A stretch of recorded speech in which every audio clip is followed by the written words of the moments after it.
The night after my father's funeral, my sister handed me a bottle of vodka and said, "Let's stop fighting, for Dad." She hadn't spoken to me in 5 years. 5 years of silence, no calls, no birthdays, no holidays, no explanation for disappearing when our father had his first stroke, and I was the one sleeping in a hospital chair beside him. And now, she stood on my porch in the Oregon rain, mascara running just enough to look fragile, holding a crystal bottle that probably cost more than my monthly electric bill.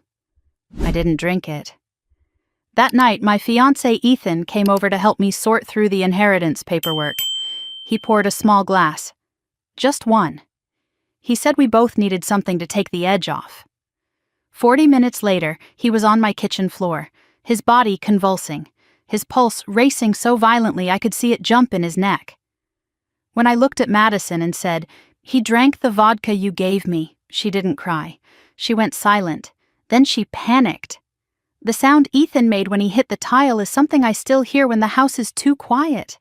A sharp crack of bone against ceramic, followed by the metallic rattle of the bar stool tipping over, his glass shattered beside him. The vodka spread across the floor in a thin, clear sheet that smelled faintly bitter, sharper than it should have. "Ethan!" I dropped to my knees, my training taking over before the fear could, roll him to his side, check airway, count breaths. His chest jerked in uneven spasms. His eyes were open but unfocused. Madison hovered near the doorway between the kitchen and living room, one hand over her mouth. "Oh my God! Oh my God, what's happening?"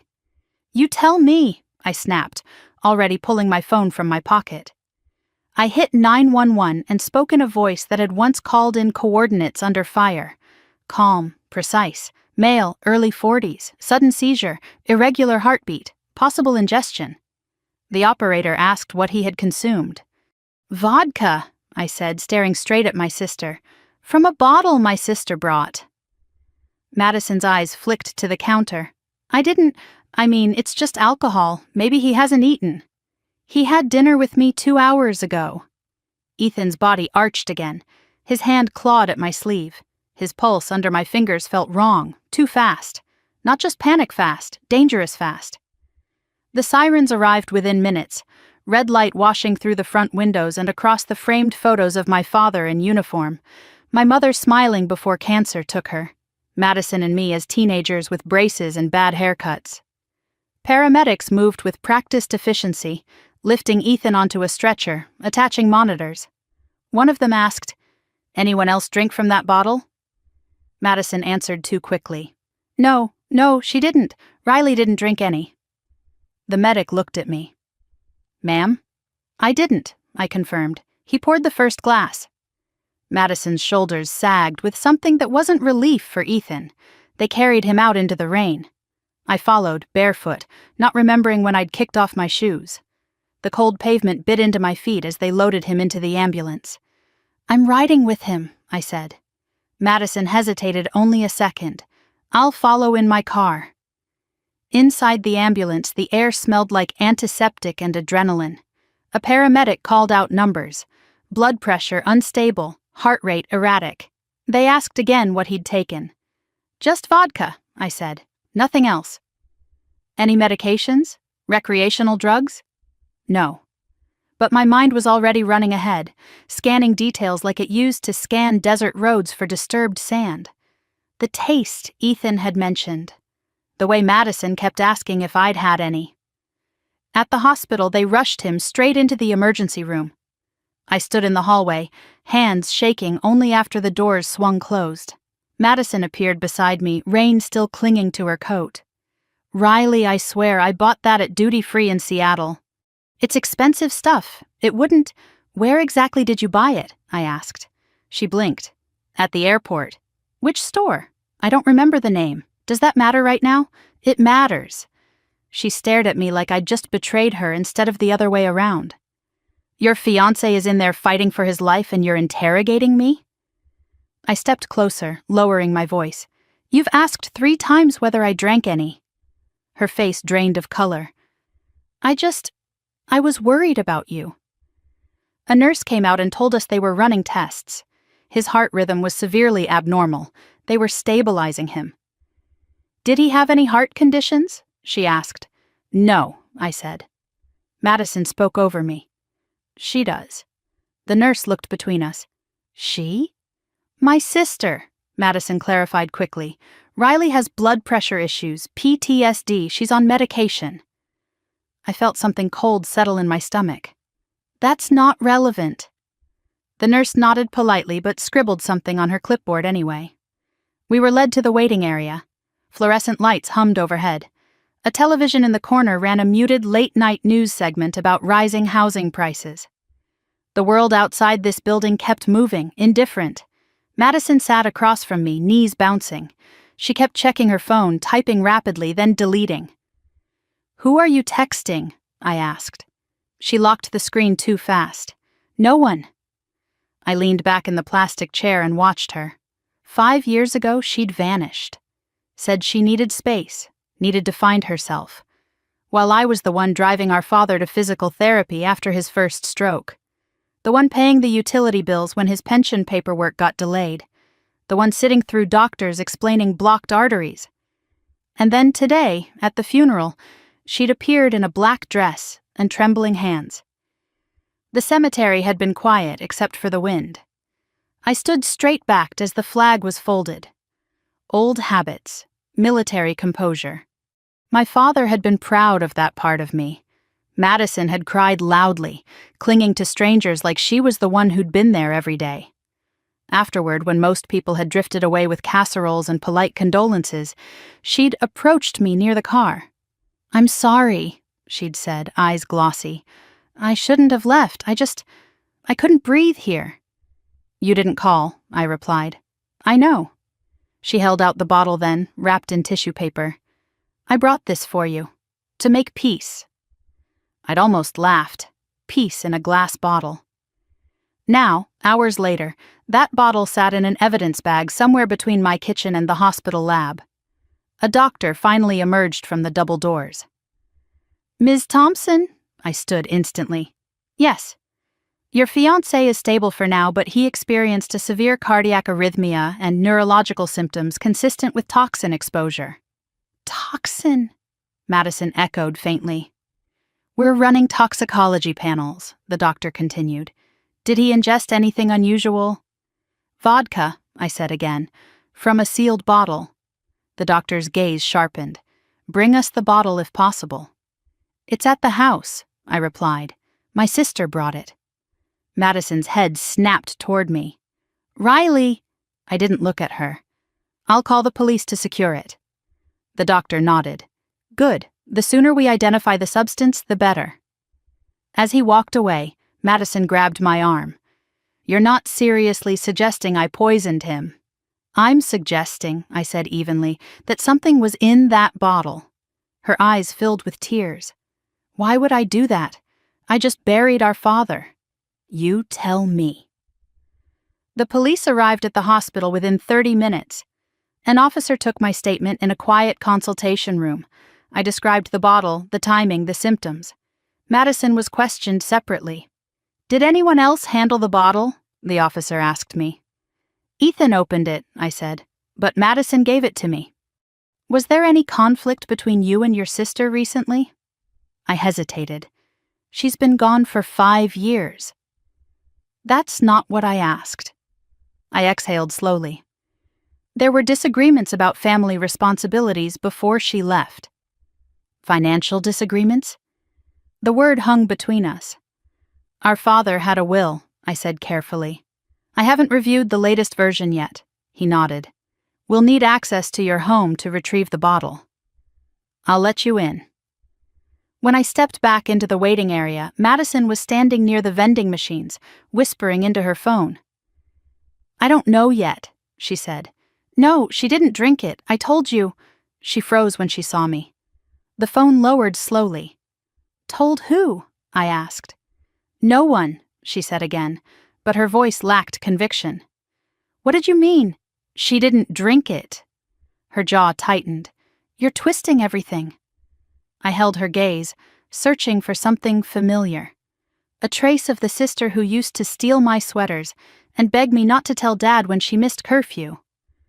All I saw was calculation. An officer approached with a plastic evidence bag. Inside, through the clear crinkle of sealed plastic, I saw the crystal bottle, the cap slightly askew. "We recovered this from your residence," he said. "We'll send it for analysis." Madison stared at it like it might explode. "Did you purchase this?" the officer asked her. "Yes," she whispered, "as a gift." "Do you have the receipt?" "I threw it away." "Where?" "I don't remember." The officer made a note. After he left, Madison sank into a chair and finally began to cry. Loud, messy sobs that drew glances from strangers. I didn't move to comfort her. An hour later, a nurse returned. "He's regained partial consciousness, just briefly." I rushed to his bedside. Ethan's skin looked pale against the white sheets. Electrodes clung to his chest. His eyes fluttered open when he heard my voice. "Riley," he murmured. "I'm here." He swallowed. "She was watching." "Who?" "Your sister." His voice was thin but steady. "When I poured it, she kept looking at you, like she was waiting." "For what?" "For you to drink first." The words settled heavily between us. His eyelids drifted closed again as the sedation pulled him under. I stepped back into the hallway and found Madison staring at the floor. "He woke up," I said. She looked up quickly. "Is he okay?" "For now," she exhaled. "Thank God." I took one step closer. "He said you were watching him, waiting for me to drink." Her eyes widened. "That's insane." "Is it?" She shook her head vigorously. "You're in shock, that's all." Maybe I was. My father buried that afternoon, my fiancé fighting for his life that night, my sister reappearing with a peace offering that tasted bitter. But shock doesn't invent patterns. As I walked back toward the ICU doors, I heard her phone buzz again. She glanced at it, then quickly typed a response. I caught a glimpse of the contact name before she tilted the screen away. Vic. The doctor came out once more, his expression serious. "We found something unusual in his bloodstream," he said. "What?" I asked. "It's not consistent with alcohol alone." Madison's breathing hitched. The doctor continued, "This wasn't just vodka." And in that moment, standing under harsh hospital lights with my sister's mascara streaked down her cheeks and my father's funeral still clinging to my clothes, I knew one thing with absolute certainty. Madison hadn't come home to make peace. She had come home with a plan. The machines in the ICU didn't beep in rhythm. They stuttered, paused, then shrilled in uneven spikes that made my shoulders tighten every time. Ethan lay pale against the hospital sheets, electrodes mapped across his chest like coordinates. A thin line of oxygen tubing ran beneath his nose. His eyelids fluttered occasionally, but he didn't wake. I stood at the foot of the bed and watched the monitor instead of his face, heart rate still unstable, blood pressure fluctuating, numbers steadier than they had been in the ambulance, but not normal. A doctor in blue scrubs stepped inside and closed the door softly behind him. "Ms. Thompson," he said, voice low, "we've confirmed a toxic compound in his bloodstream." My jaw tightened. "What kind?"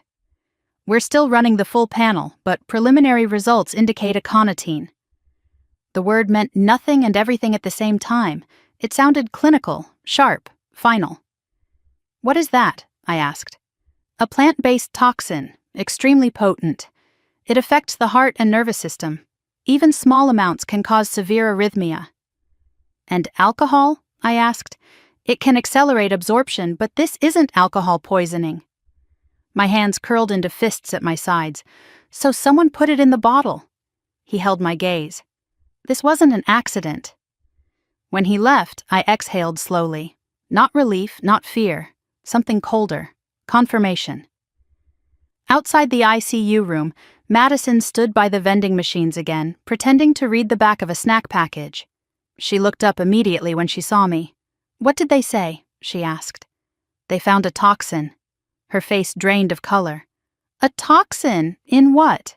"In Ethan's blood." She blinked rapidly.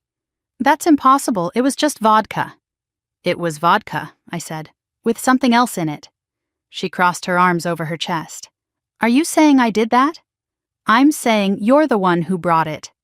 She shook her head, tears gathering again. I bought it at the airport. It was sealed, I swear. Did you open it before giving it to me? No. Did you leave it anywhere unattended? I don't know, it was in my bag. In your bag, I repeated. Her voice rose slightly. Why are you looking at me like that? Because you've asked me 4 times if I drank any. Her lips parted, then pressed thin. I was worried about you. I stepped closer. Were you? Before she could answer, Detective Larson walked down the hallway toward us, coat draped over one arm. Mid-40s, tired eyes, the kind of man who'd seen enough to stop being surprised. Ms. Thompson, he said, nodding at me, we need to talk. Madison straightened. I'd like to hear this too. He gave her a measured look. Separately. She opened her mouth to protest, then shut it. For a moment, her composure cracked and something sharp flashed through her expression. Not grief, irritation. I followed Larson into a small consultation room. He closed the door. We've secured the bottle from your residence. And? Preliminary field test suggests contamination. With what? Likely the same compound found in your fiancé's blood. We'll confirm once lab results return. My pulse stayed steady. Training. Breathe slow. Ask clear questions. Who handled the bottle besides him? He asked. My sister gave it to me. Ethan opened it. And you? I didn't touch the rim. I didn't drink. He studied me. Your sister said the same. She emphasized that you didn't drink. I let that sit between us. She also mentioned you have blood pressure issues, he added. I met his eyes. That's private medical information. She offered it. Something inside me shifted another notch. Detective, I said carefully, my father's funeral was today. My sister reappeared after 5 years. She gave me a bottle of vodka as a peace offering. My fiancé drank from it and nearly died. And now you're telling me she's volunteering my medical history? He didn't answer that directly. Is there any financial dispute between you two? The question landed heavier than I expected. Our father had an estate, I said. I haven't reviewed the latest documents. She told us there were disagreements about inheritance. She's been gone, I replied. She wasn't here when Dad needed care. He scribbled something down. Were you aware of any recent changes to the will? No, he closed his notebook. We're treating this as a potential attempted homicide. The word settled into the room like smoke. And you're not ruling anyone out, I said. That's correct. Including me. When I stepped back into the hallway, Madison was pacing now. What did he ask you? She demanded. About the will. Her pacing faltered. The will? Yes. She looked away too quickly. Why would that matter? Why would you bring it up? I didn't, she snapped, then caught herself. I don't understand why this is turning into something criminal. It already is, I said quietly. A nurse approached us. He's asking for you. I went back into the ICU room alone. Ethan's eyes were open this time, clearer. Hey, I said, stepping beside the bed. He swallowed carefully. Feels like my heart's trying to outrun me. It's stabilizing. He studied my face. They say what it was? A toxin. His brow furrowed faintly. From the vodka? Yes. Silence stretched between us. She was watching, he said again, more firmly this time. I know. When I poured it, she moved closer, like she wanted a front row seat. My jaw tightened. And when you didn't drink, he added, voice weak but steady. She looked annoyed. I leaned down slightly. Don't push yourself. His fingers brushed mine. Be careful. I always am. When I left the room, Madison was gone. I found her near the elevators, phone pressed to her ear. No, not yet, she was whispering. They're still running tests. She froze when she saw me and turned away slightly.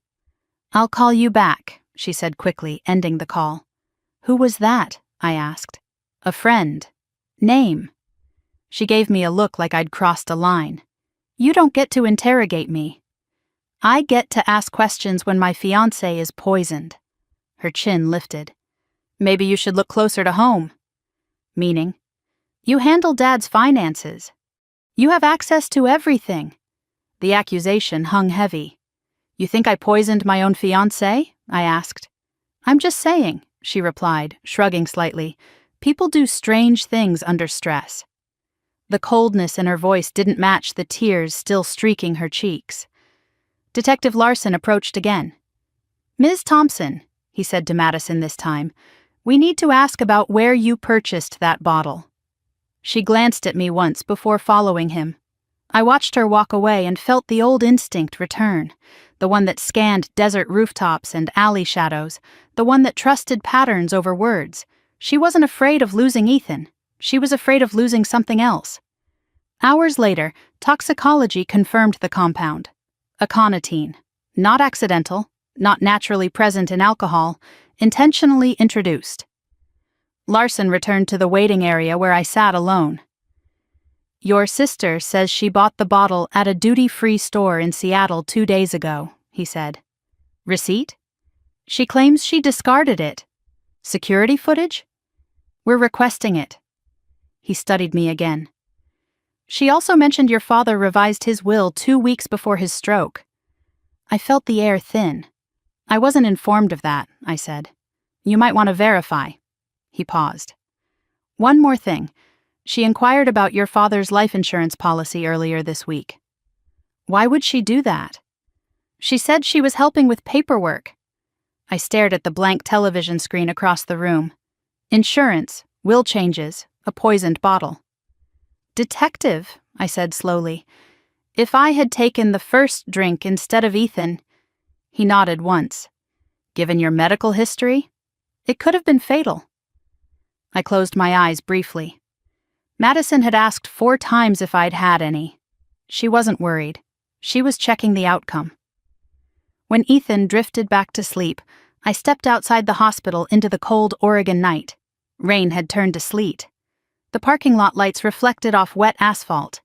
Madison stood near her car, arms wrapped around herself. They're treating me like a suspect, she said when I approached. Are you? Her eyes flashed. How can you even ask that? Because someone tried to kill him. She shook her head, almost laughing. You always do this. Do what? Turn everything into a battlefield. My voice stayed level. This isn't a battlefield. It's a crime scene. She stared at me for a long moment. Then quietly she said, if you had just let things go, none of this would have happened. The words slid under my skin. Let what go? I asked. But she didn't answer. She got into her car and drove away. I stood there until her taillights disappeared. When my phone buzzed in my hand, I almost dropped it. A text from an unknown number. Stop digging. Another message followed immediately. Some things should stay buried with your father. I looked back at the hospital entrance, at the ICU floor glowing faintly through the windows. This wasn't grief spiraling out of control. This was layered, deliberate, and it wasn't finished. Because as I walked back inside, my phone buzzed again. One more message. Insurance paperwork takes time. I didn't reply. I didn't need to. For the first time since the funeral, my shock hardened into something sharper. Madison hadn't just brought a bottle of vodka to make peace. She had built a plan. And I had survived the first move. I went straight from the hospital to my father's estate attorney without going home.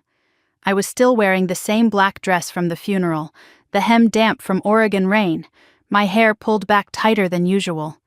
I hadn't slept, I hadn't eaten, but I needed paper more than rest. Harold Whitaker's office sat on the second floor of a brick building in downtown Eugene, the kind with frosted glass and brass lettering that hadn't changed in decades. My father trusted him.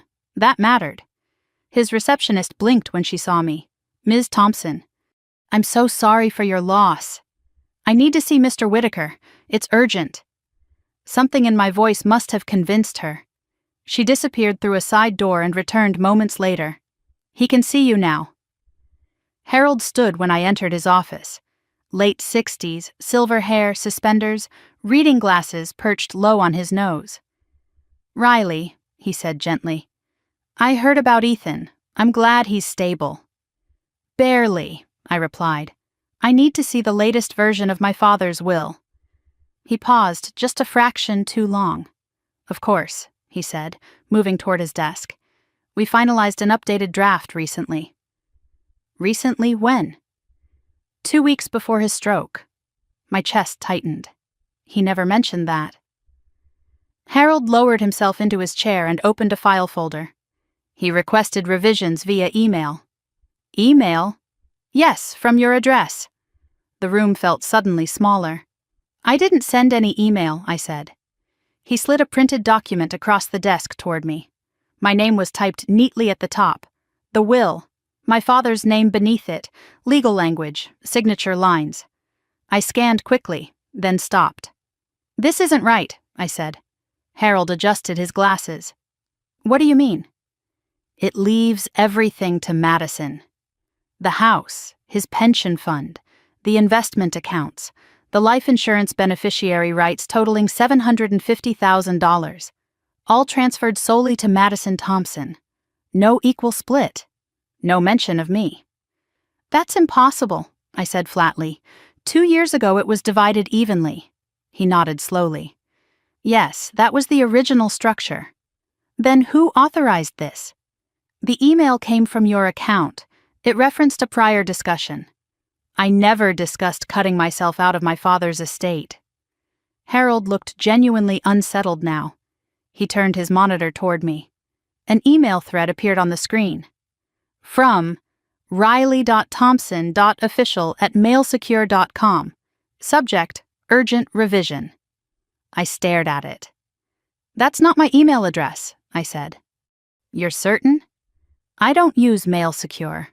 I use my personal domain." He clicked into the header details. Lines of routing data filled the screen. "Can you trace where it originated?" I asked. "I can attempt to." He leaned closer, scrolling through the metadata. His expression shifted. "It appears the login originated from Seattle," he said quietly. Seattle. Madison's apartment. "When was this sent?" I asked. He checked the timestamp. 10 days before your father's stroke." 10 days. "So, someone hacked your system," I said. He cleared his throat. "Our server was accessed remotely. We believed it was legitimate at the time because the credentials matched." "My credentials?" "Yes, your password was entered correctly." I felt my jaw tighten. I hadn't changed that password in years. "Do you have security footage?" I asked. "For after-hours entries?" "Yes." He hesitated, then nodded. "We do." He pulled up archived video from the night before the document was finalized. The screen flickered to grainy black and white footage of his office hallway. Timestamp in the corner. At 2:23 in the morning, a figure entered the frame. Baseball cap pulled low, oversized coat, head down. My pulse slowed instead of racing. The figure moved directly to Harold's office door. No hesitation, no searching. She knew exactly where to go. "How long was she inside?" I asked. Harold checked the footage. 8 minutes. The figure exited, cap still low, and disappeared down the hall. "She didn't force entry," I said. "No." "So she had access." Harold's lips pressed thin. "Can you enhance it?" I asked. "We can attempt to." Even without clarity, I recognized the posture, the height, the narrow shoulders. Madison. "She called me that week," Harold said slowly, as if remembering something uncomfortable. "Asking questions about probate timelines." "What kind of questions?" "How long after death the estate would clear. Whether beneficiary changes could be contested." I let that settle. "Did she ever come in person?" I asked. "Not during office hours." I reached into my purse and pulled out the sympathy card Madison had left on my kitchen counter after the funeral. "You deserve to relax," it read in her looping handwriting. I slid it across the desk. "Compare it," I said. Harold opened an older file from his cabinet. A birthday card Madison had once sent my father. Same exaggerated loops on the capital letters. Same slight tilt to the right. He held them side by side. They are remarkably similar, he admitted. Run a formal comparison, I said. He nodded. I leaned back in the chair and stared at the ceiling for a moment. She didn't just bring vodka, I murmured. Excuse me? She brought paperwork. Harold opened my father's financial activity logs on his computer. There were 2 withdrawals, he said, small enough not to trigger alerts. How much? $25,000 labeled consulting fee. Then another $10,000 2 weeks later. To whom? He clicked into the masked account details. The last 4 digits made my stomach drop. Those numbers were identical to the old joint account Madison once shared with her ex-husband. She tested access, I said. Harold removed his glasses and rubbed his eyes. Riley, if this is fraud, it is, he nodded slowly. There's something else, he added quietly. What? Your father seemed uneasy the last time he was here. He mentioned Madison had been asking about the life insurance payout. When?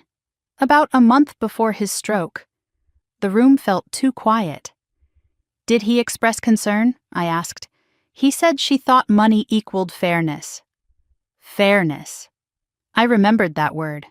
Madison had used it often growing up. It's not fair you get praised more. It's not fair Dad trusts you with things. It's not fair you left and came back decorated. She'd never seen my deployment as sacrifice. Only as attention. When exactly was the will finalized? I asked. Digitally signed 10 days before the stroke, hard copy placed in file. And the original? In our archive. Pull it. He retrieved the earlier version. Equal split. Both our names clearly typed. Dated 2 years ago. I took photos of both documents with my phone. This is forgery, I said. He didn't argue. Riley, he said carefully, if someone accessed our system and impersonated you, this becomes criminal. It already is. I stood. I'm forwarding everything to Detective Larson. He nodded again. I'll cooperate fully. As I reached the door, he spoke once more. Your father trusted you, he said quietly. He often said you were the stable one. The stable one. I stepped out into the cold Oregon air and let the door close behind me. The wind cut across my face, sharp and bracing. 10 days before his stroke, 2 withdrawals, a forged will, a bottle of vodka laced with aconitine. This wasn't grief. It was timing. My phone buzzed. Detective Larson. We're expanding the case, he said when I answered. Toxicology confirmed aconitine in the bottle. Lab found reseal marks on the cap. I have something for you, I replied. The will was altered from a Seattle IP address, likely Madison's apartment. He went silent for a second. That's significant. There's more, I said. Small transfers from my father's account to an account connected to her. Email me everything. I will. I ended the call and looked up at the gray sky. Madison hadn't come back to mourn. She'd come back to collect. And if I had taken that first drink instead of Ethan, the revised will would have left everything in her hands without question. My death, her inheritance, clean, efficient. Except she hadn't planned on one thing. I survived war zones. I survived grief. And I wasn't going to be erased by a glass of vodka in my own kitchen. As I walked toward my truck, the wind carried a faint smell of rain and snow. Behind me, inside Harold Whitaker's office, 2 versions of my father's legacy sat on his desk. One real, one forged. Madison thought she had rewritten the future. She forgot that paper leaves a trail, and I knew how to follow it. I brought my prescription bottles to Dr. Karen Holloway the morning after I left Harold Whitaker's office. The clinic smelled like antiseptic and burnt coffee. I hadn't changed out of yesterday's clothes. I didn't care. Dr. Holloway had treated me for years, through sleepless nights, blood pressure spikes, the steady management of PTSD that followed me home from the Gulf.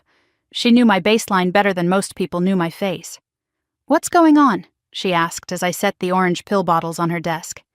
I need you to look at these. She picked up the first one, unscrewed the cap, and poured a few tablets into her palm. Her brow furrowed almost immediately.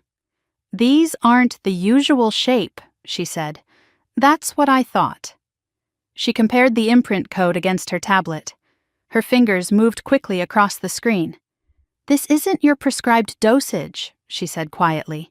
And this isn't even the same medication. My pulse didn't spike. It narrowed. What is it? I asked. A beta blocker with a much stronger hypotensive effect. If taken in combination with alcohol, especially in someone with your history... She didn't finish the sentence. How severe? I pressed. It could cause a dangerous drop in blood pressure, loss of consciousness, cardiac complications. Fatal? I asked. She met my eyes. Yes. The room went still. These were filled at my usual pharmacy, I said. She checked the label. Yes, but this isn't what we prescribed. Could the pharmacy have made an error? It's possible, she said carefully, but unlikely at this scale. The imprint codes don't match your chart at all. When were these filled? I asked. She scanned the label. 3 days before your father's funeral. 3 days. Madison had arrived the day before the funeral. Run a lab analysis, I said. I will, but Riley... She hesitated. Why are you asking this now? My fiancé is in the ICU, I said. Poisoned with aconitine. Her eyes widened. My God! And if I had taken the first drink instead of him, I continued, with this in my system... She exhaled slowly. It would have been catastrophic. I stared at the pills in her hand. This wasn't improvisation. This was planning. I drove straight home after leaving her office. The house felt different the second I unlocked the door. Same furniture. Same faint scent of my father's old cologne lingering in the hallway. But something underneath had shifted. I walked to the kitchen first. The counter where the vodka had sat was wiped clean by forensics, but I could still see the faint outline where the bottle had rested. A thin circle in the wood grain. I opened the drawer beside the sink where I kept spare keys. Empty. I stood still for a moment. The spare key had always been there, since my father gave it to me after my first deployment. Just in case, he'd said. Madison had helped clean the house the night before the funeral. She'd insisted on organizing my bedroom drawers while I was downstairs answering condolence calls. 10 minutes alone upstairs. I moved down the hallway to my bedroom. The bed was made, the dresser drawers aligned, but the small ceramic bowl on my nightstand was shifted slightly left. I always kept it centered. I opened the top drawer where I stored medications. The prescription bottle Dr. Holloway had just examined had been sitting right there. I knelt down and pressed my palm against the hardwood floor. No forced entry, no broken locks, just access. Someone hadn't broken in, they had walked in. My phone buzzed. Detective Larson.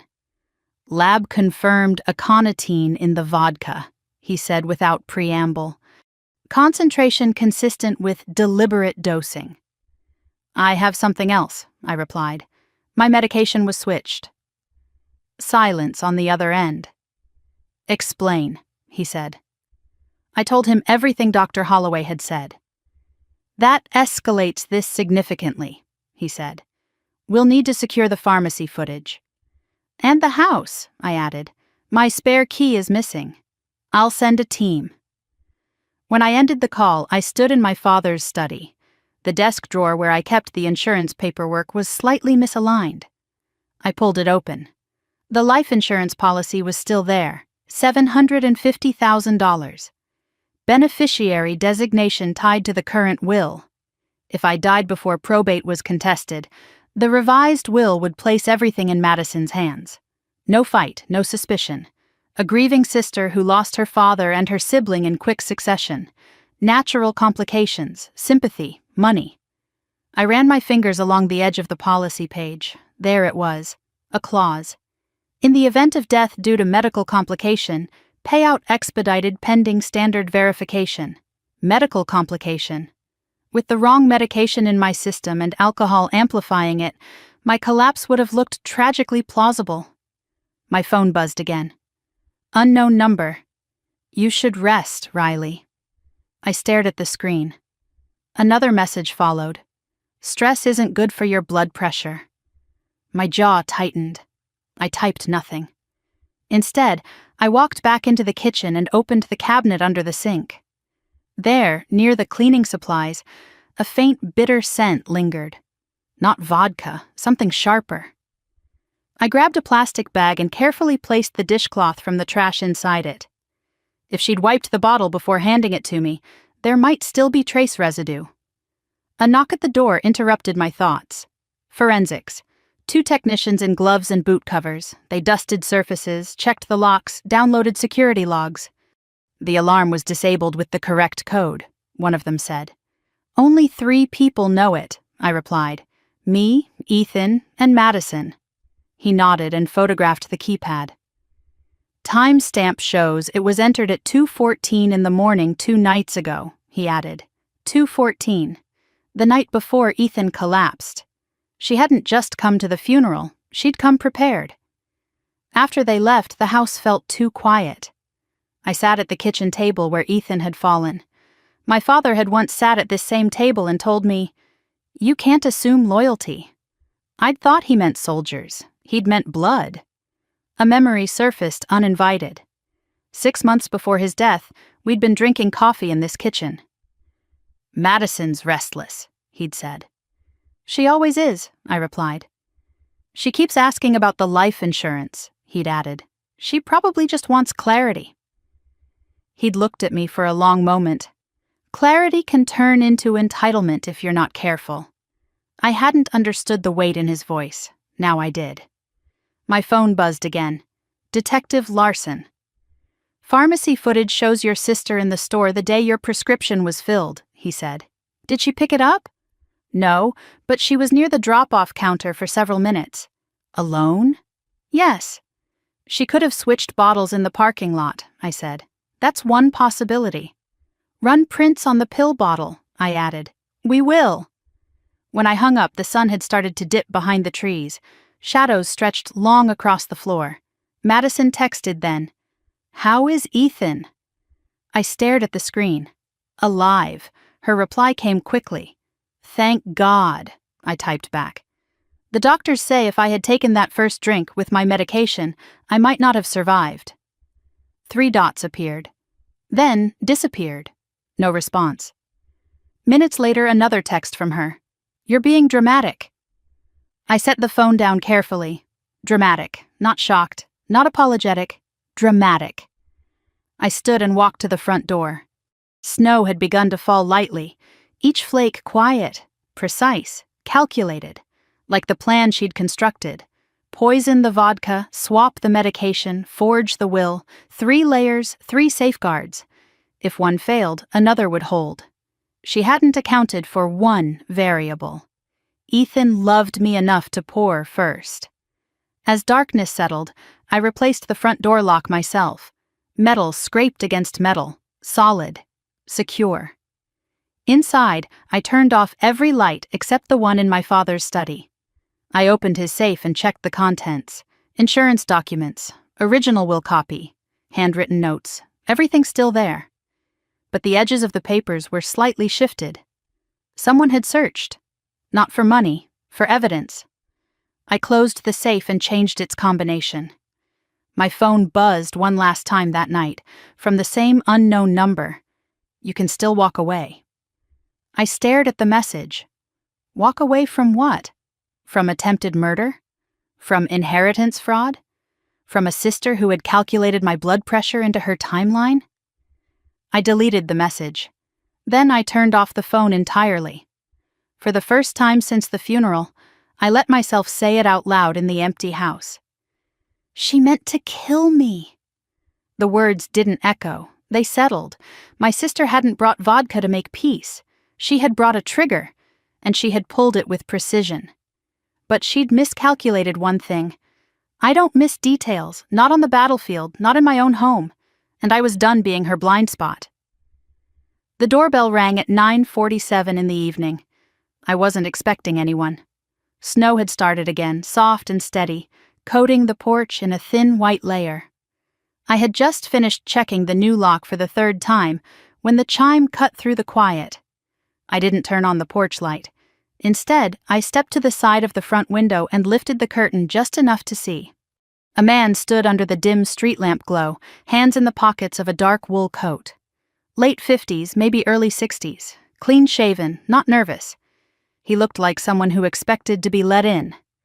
I kept the door closed and spoke through it. "Can I help you?" "Riley Thompson?" he asked calmly. "Yes. My name is Victor Russo. We need to talk." The name hit something in my memory. Vic. Madison's phone. "I'm not interested," I said. "You will be," he replied. "This concerns your sister. And the insurance policy." My grip tightened on the edge of the door. I opened it halfway but kept the chain latched. "What do you want?" I asked. He didn't try to look past me, didn't scan the interior of the house, just met my eyes. "There's been a complication," he said. "Your fiancé survived." "That's not a complication," I said evenly. "That's a blessing." "For you," he replied. The cold air between us sharpened. "Say what you came to say," I told him. He glanced once at the street, then back at me. "Your sister owes approximately $400,000, he said. The number settled heavily. "Owes who?" I asked. "A private network. High-stakes sports betting. Offshore processing, but domestic collection." "Organized crime," I said. He gave a faint smile. "That's a dramatic word." "Try me." He didn't flinch. "She's been overextended for 18 months. The debt escalated. Interest compounds quickly in our line of business." "And this has what to do with me?" I asked. "You," he said. "We're the collateral." The words didn't raise my heart rate. They slowed it. "She assured us," he continued, "that the inheritance would cover everything." "My father's estate?" "Yes." He was still alive when she promised that. Victor tilted his head slightly. His health was fragile. I let silence stretch between us. "She proposed a timeline," he went on. "Funeral, probate, transfer of assets, insurance payout." "She forged the will," I said. "Yes." He said it like he was confirming a delivery time. "And the vodka?" I asked. "That was her idea," he replied. "A layered plan." Layered, poison, medication swap, forged will. "She was very thorough," he said. I stared at him through the gap in the door. "Why are you here?" I asked. "Because she assured us the matter would be resolved by now." "Resolved? That's what she told you?" I asked. "She said you wouldn't be an obstacle much longer." The cold didn't register anymore. "She intended for me to drink it," I said. "Yes." The word landed without hesitation. "And Ethan?" I asked. "Unintended variable." My jaw tightened. "You're admitting conspiracy to murder," I said. He shrugged lightly. "I'm explaining financial expectations." "And you think showing up at my house is wise?" "I think transparency is preferable to misunderstanding," he said. "The insurance payout was pledged as security. If the payout doesn't occur, other avenues are explored." "Are you threatening me?" I asked. "I'm informing you." Snow gathered on his shoulders, melting slowly into the wool. "She used the life insurance as collateral," I said. "Yes." "For a gambling debt?" "Yes." "How long has she been involved with your network?" 18 months seriously, longer casually. I thought about the timeline. 18 months ago, Madison had still been mostly silent, sporadic texts, occasional vague promises to visit. "She was confident," Victor added, "very confident. She believed the emotional timing would shield her from scrutiny." "Emotional timing," I repeated. "A father's funeral," he said quietly. "No one questions grief." My hand tightened on the doorframe. "She told you how?" I asked. "How what?" "How she would make it look natural." He didn't blink. "She researched compounds that mimic cardiac failure. She was aware of your blood pressure condition." The room behind me felt suddenly too small. She knew my medication schedule, I said. Yes. The word felt like a blade. She said alcohol would accelerate the effect, he added. If symptoms appeared shortly after the funeral, stress would be assumed. My father buried that morning, my body on that kitchen floor by night. She rehearsed narratives, Victor said, in case of investigation. What kind of narratives? I asked. That you were emotionally unstable, that you'd been drinking more since the funeral, that your health was deteriorating. I almost laughed. She was thorough, he repeated. Why are you telling me this? I asked again. He exhaled slowly. Because when operations attract federal attention, our interests change, he said. Your sister has become a liability. Because she failed. Yes. Because she failed to kill me. Yes. The directness of it almost impressed me. And what do you want from me? I asked.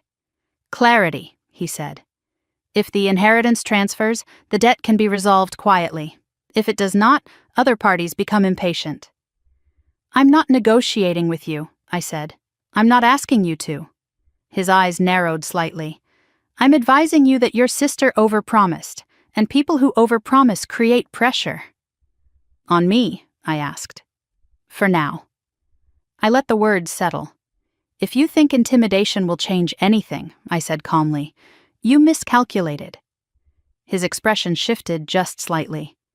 She said you were predictable, he said. What did she say?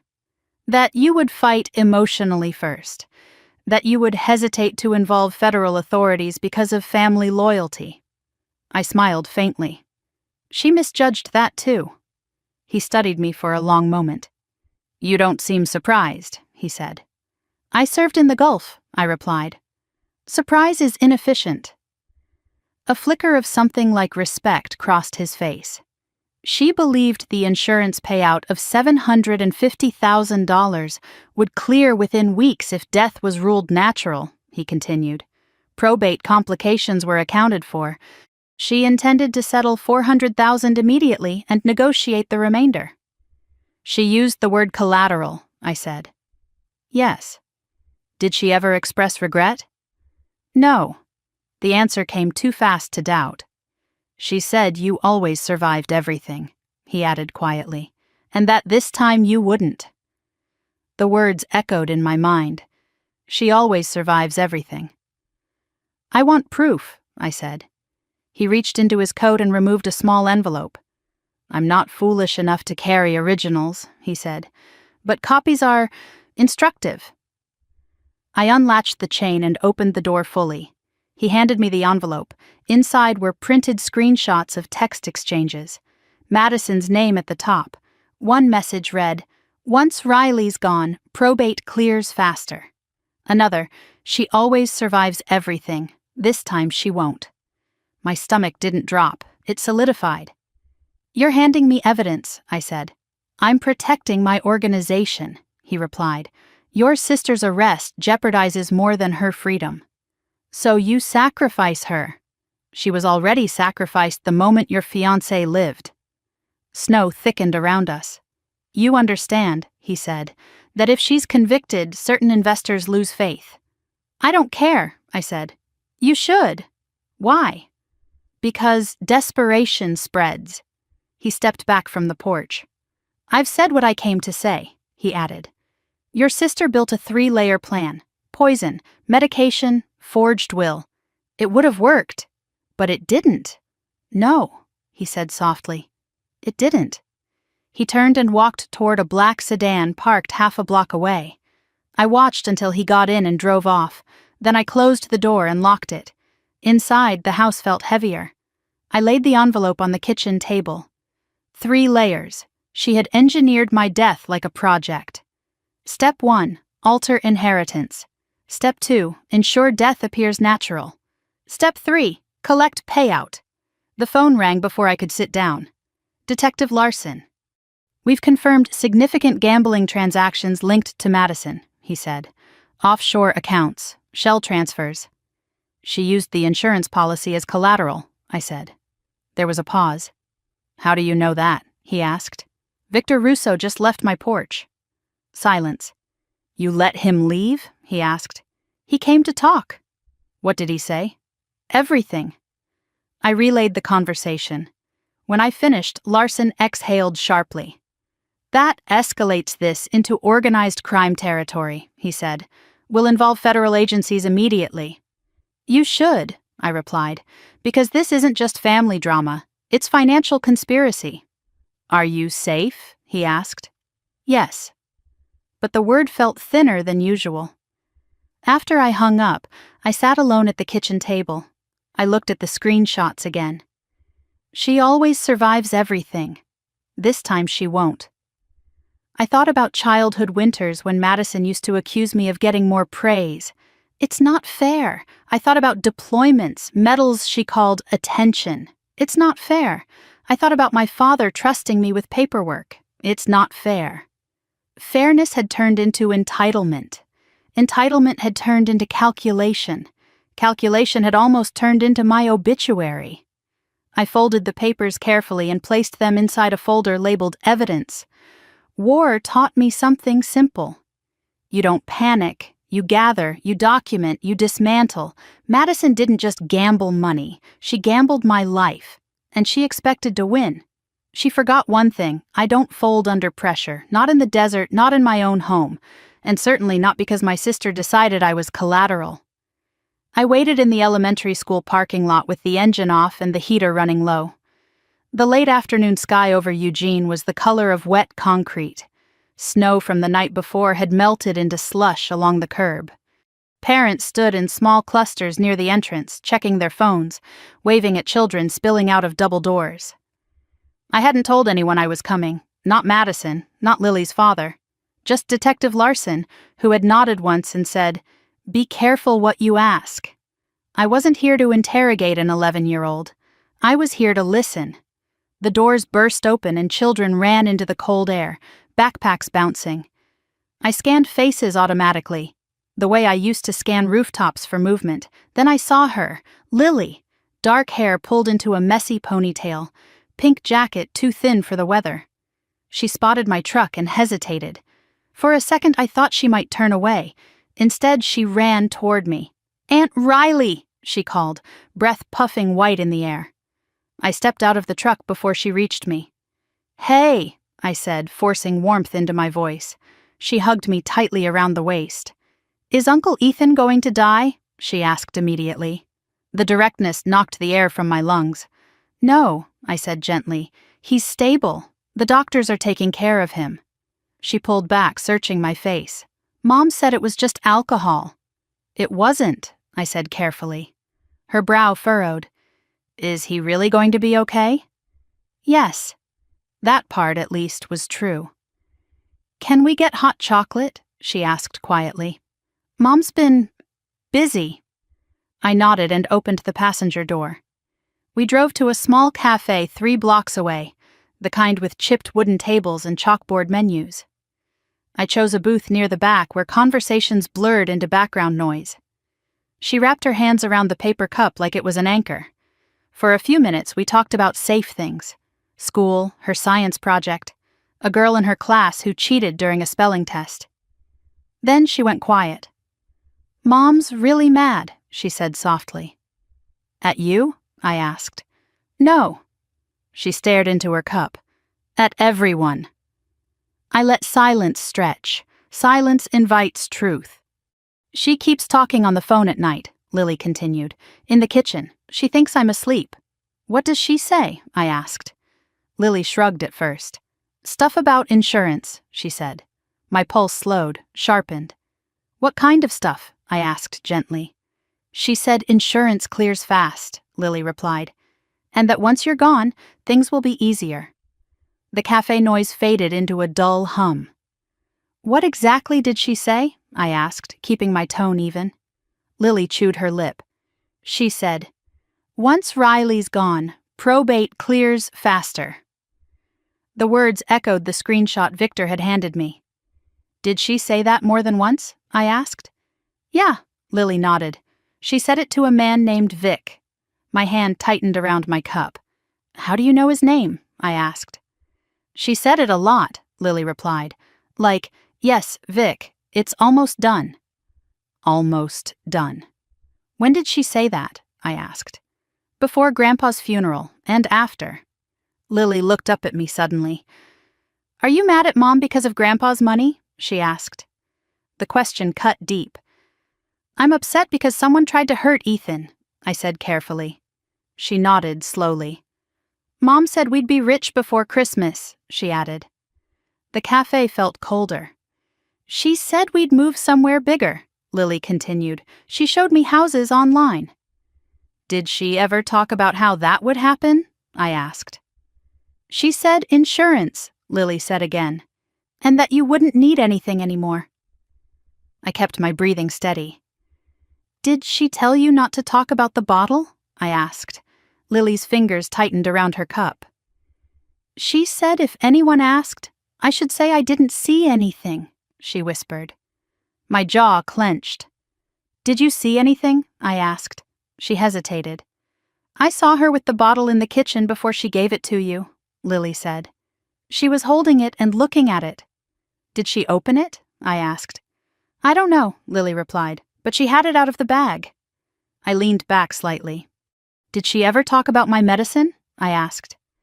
Lily's eyes widened faintly. She said you take stuff for your heart, she said, and that alcohol would make it worse. My throat went dry. When did she say that? I asked.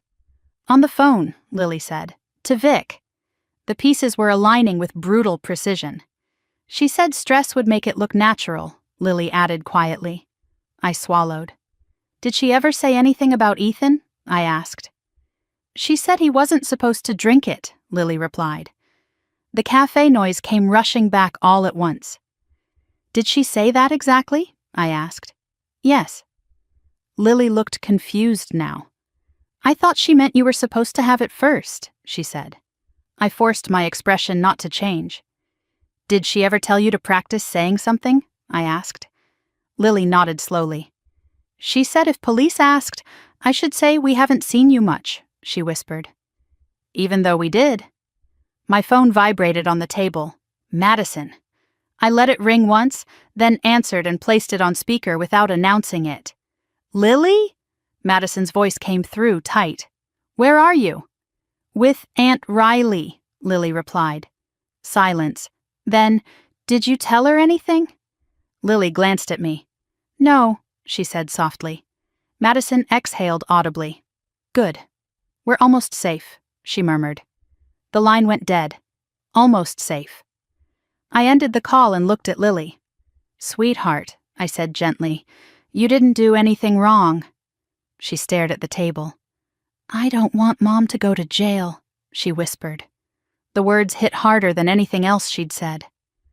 I don't want that either, I replied honestly. But she said if you died, everything would belong to us, Lily added, voice trembling, and we wouldn't have to worry anymore. I reached across the table and covered her hand with mine. Money doesn't fix worry, I said quietly. She nodded, eyes glossy. She's been really scared lately, Lily added, like someone's watching her. That part didn't surprise me. When did she start acting like that? I asked. After the hospital, Lily said. She kept checking the windows. I thought about Victor's visit, about federal involvement, about pressure from both sides. Lily, I said carefully, if someone asks you what you told me today, you tell the truth, okay? She nodded. Even if Mom gets mad? Especially then. She looked down at her cup. She said you always win, Lily murmured. The phrase echoed again. You always win. I paid the bill and walked her back to my truck. The drive to Madison's apartment was quiet. When we pulled up, Madison was already outside, arms folded tightly. Her eyes flicked from Lily to me. You shouldn't be taking her without asking, she said. She wanted hot chocolate, I replied evenly. Madison crouched slightly in front of Lily. Did you tell her anything? She asked softly. Lily looked between us. I told the truth, she said. Madison's jaw tightened. I met her gaze over Lily's head. You told her we're almost safe, I said quietly. Her eyes flashed. You're twisting everything, she snapped. I leaned closer, keeping my voice low. You rehearsed narratives. You studied my medication. You altered the will. Her face drained of color. You have no proof, she whispered. I straightened. I have more than you think. She stood slowly, pulling Lily closer. This is harassment, she said loudly now. You're traumatizing my daughter. You did that, I replied calmly. Her expression shifted, anger rising, composure thinning. You always had to be the hero, she said. Even now. I didn't respond, because for the first time, I wasn't trying to be a hero. I was trying to stop a cycle. Lily squeezed my hand briefly before stepping inside with her mother. Madison lingered a second longer. You could still walk away, she said quietly. From what? I asked. From all of this. I held her gaze. You tried to kill me, I said softly. Her eyes flickered. No, she said. I tried to fix things. Then she went inside. I sat in my truck for a long moment after the door closed. Snow began falling again, light and steady. I pulled out my phone and called Detective Larson. I have more, I said when he answered. I told him everything Lily had said. He was silent for a moment. That corroborates Victor's statement, he said. She told Lily I wouldn't last long, I added. That's powerful testimony, he replied. But she's a child. I know. Would you be willing to document the conversation? Yes. When I ended the call, I looked up at the apartment window. Madison moved behind the curtain.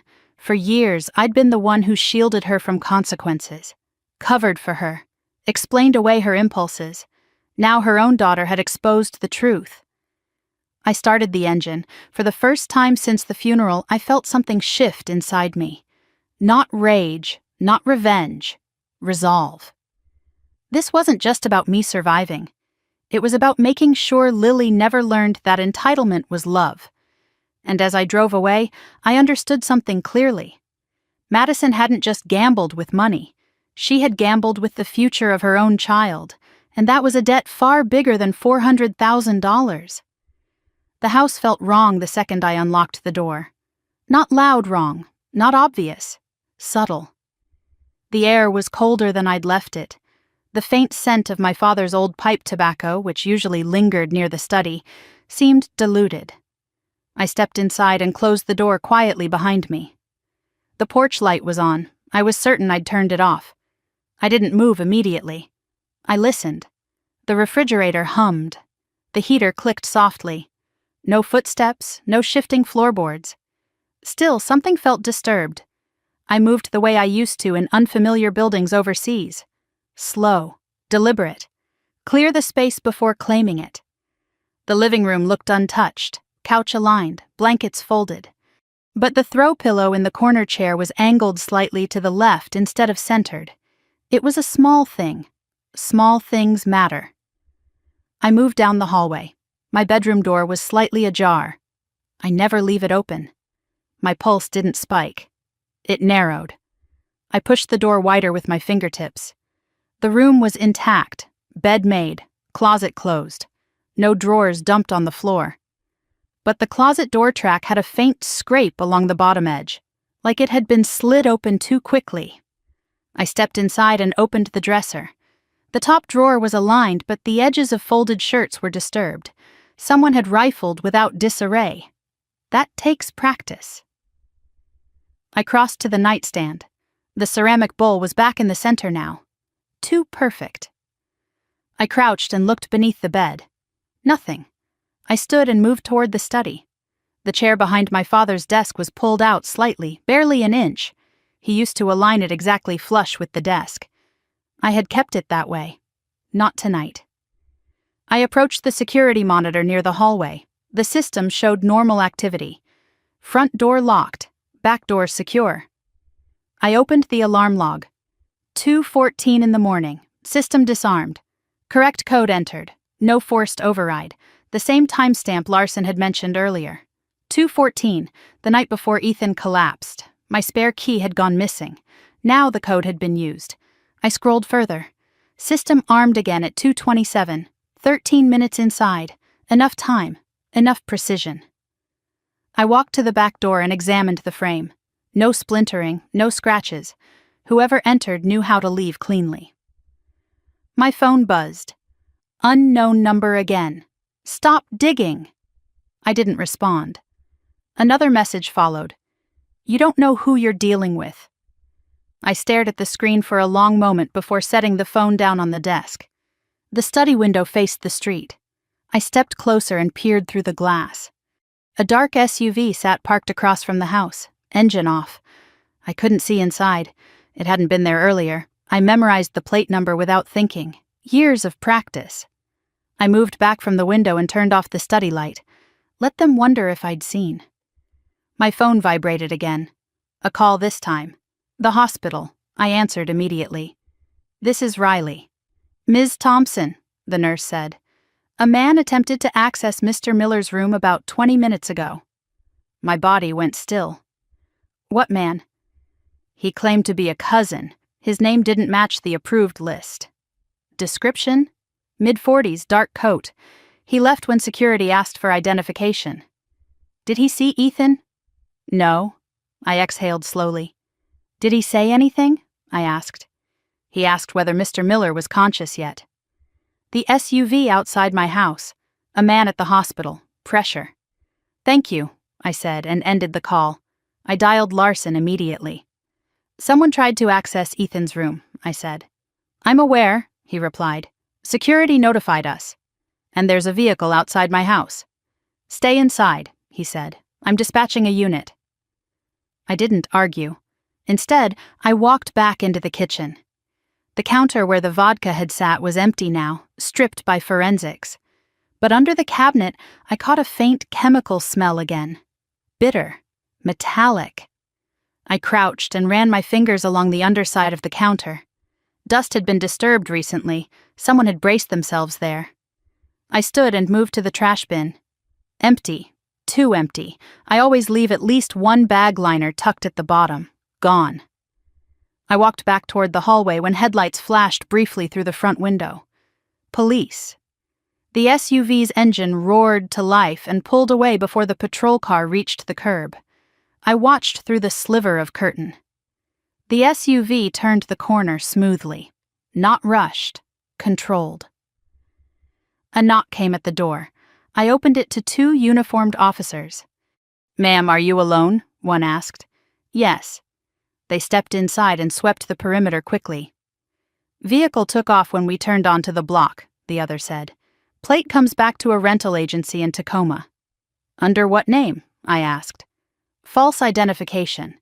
The ID number belongs to a deceased individual. Organized. They documented everything. Alarm logs, security footage. The muddy footprint near the back door I hadn't noticed before. Size smaller than mine. Could be Madison. Could be someone she sent.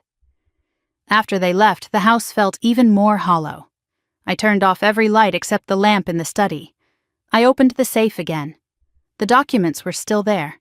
But the edges of the insurance policy had shifted slightly since the last time I checked. Someone had handled them.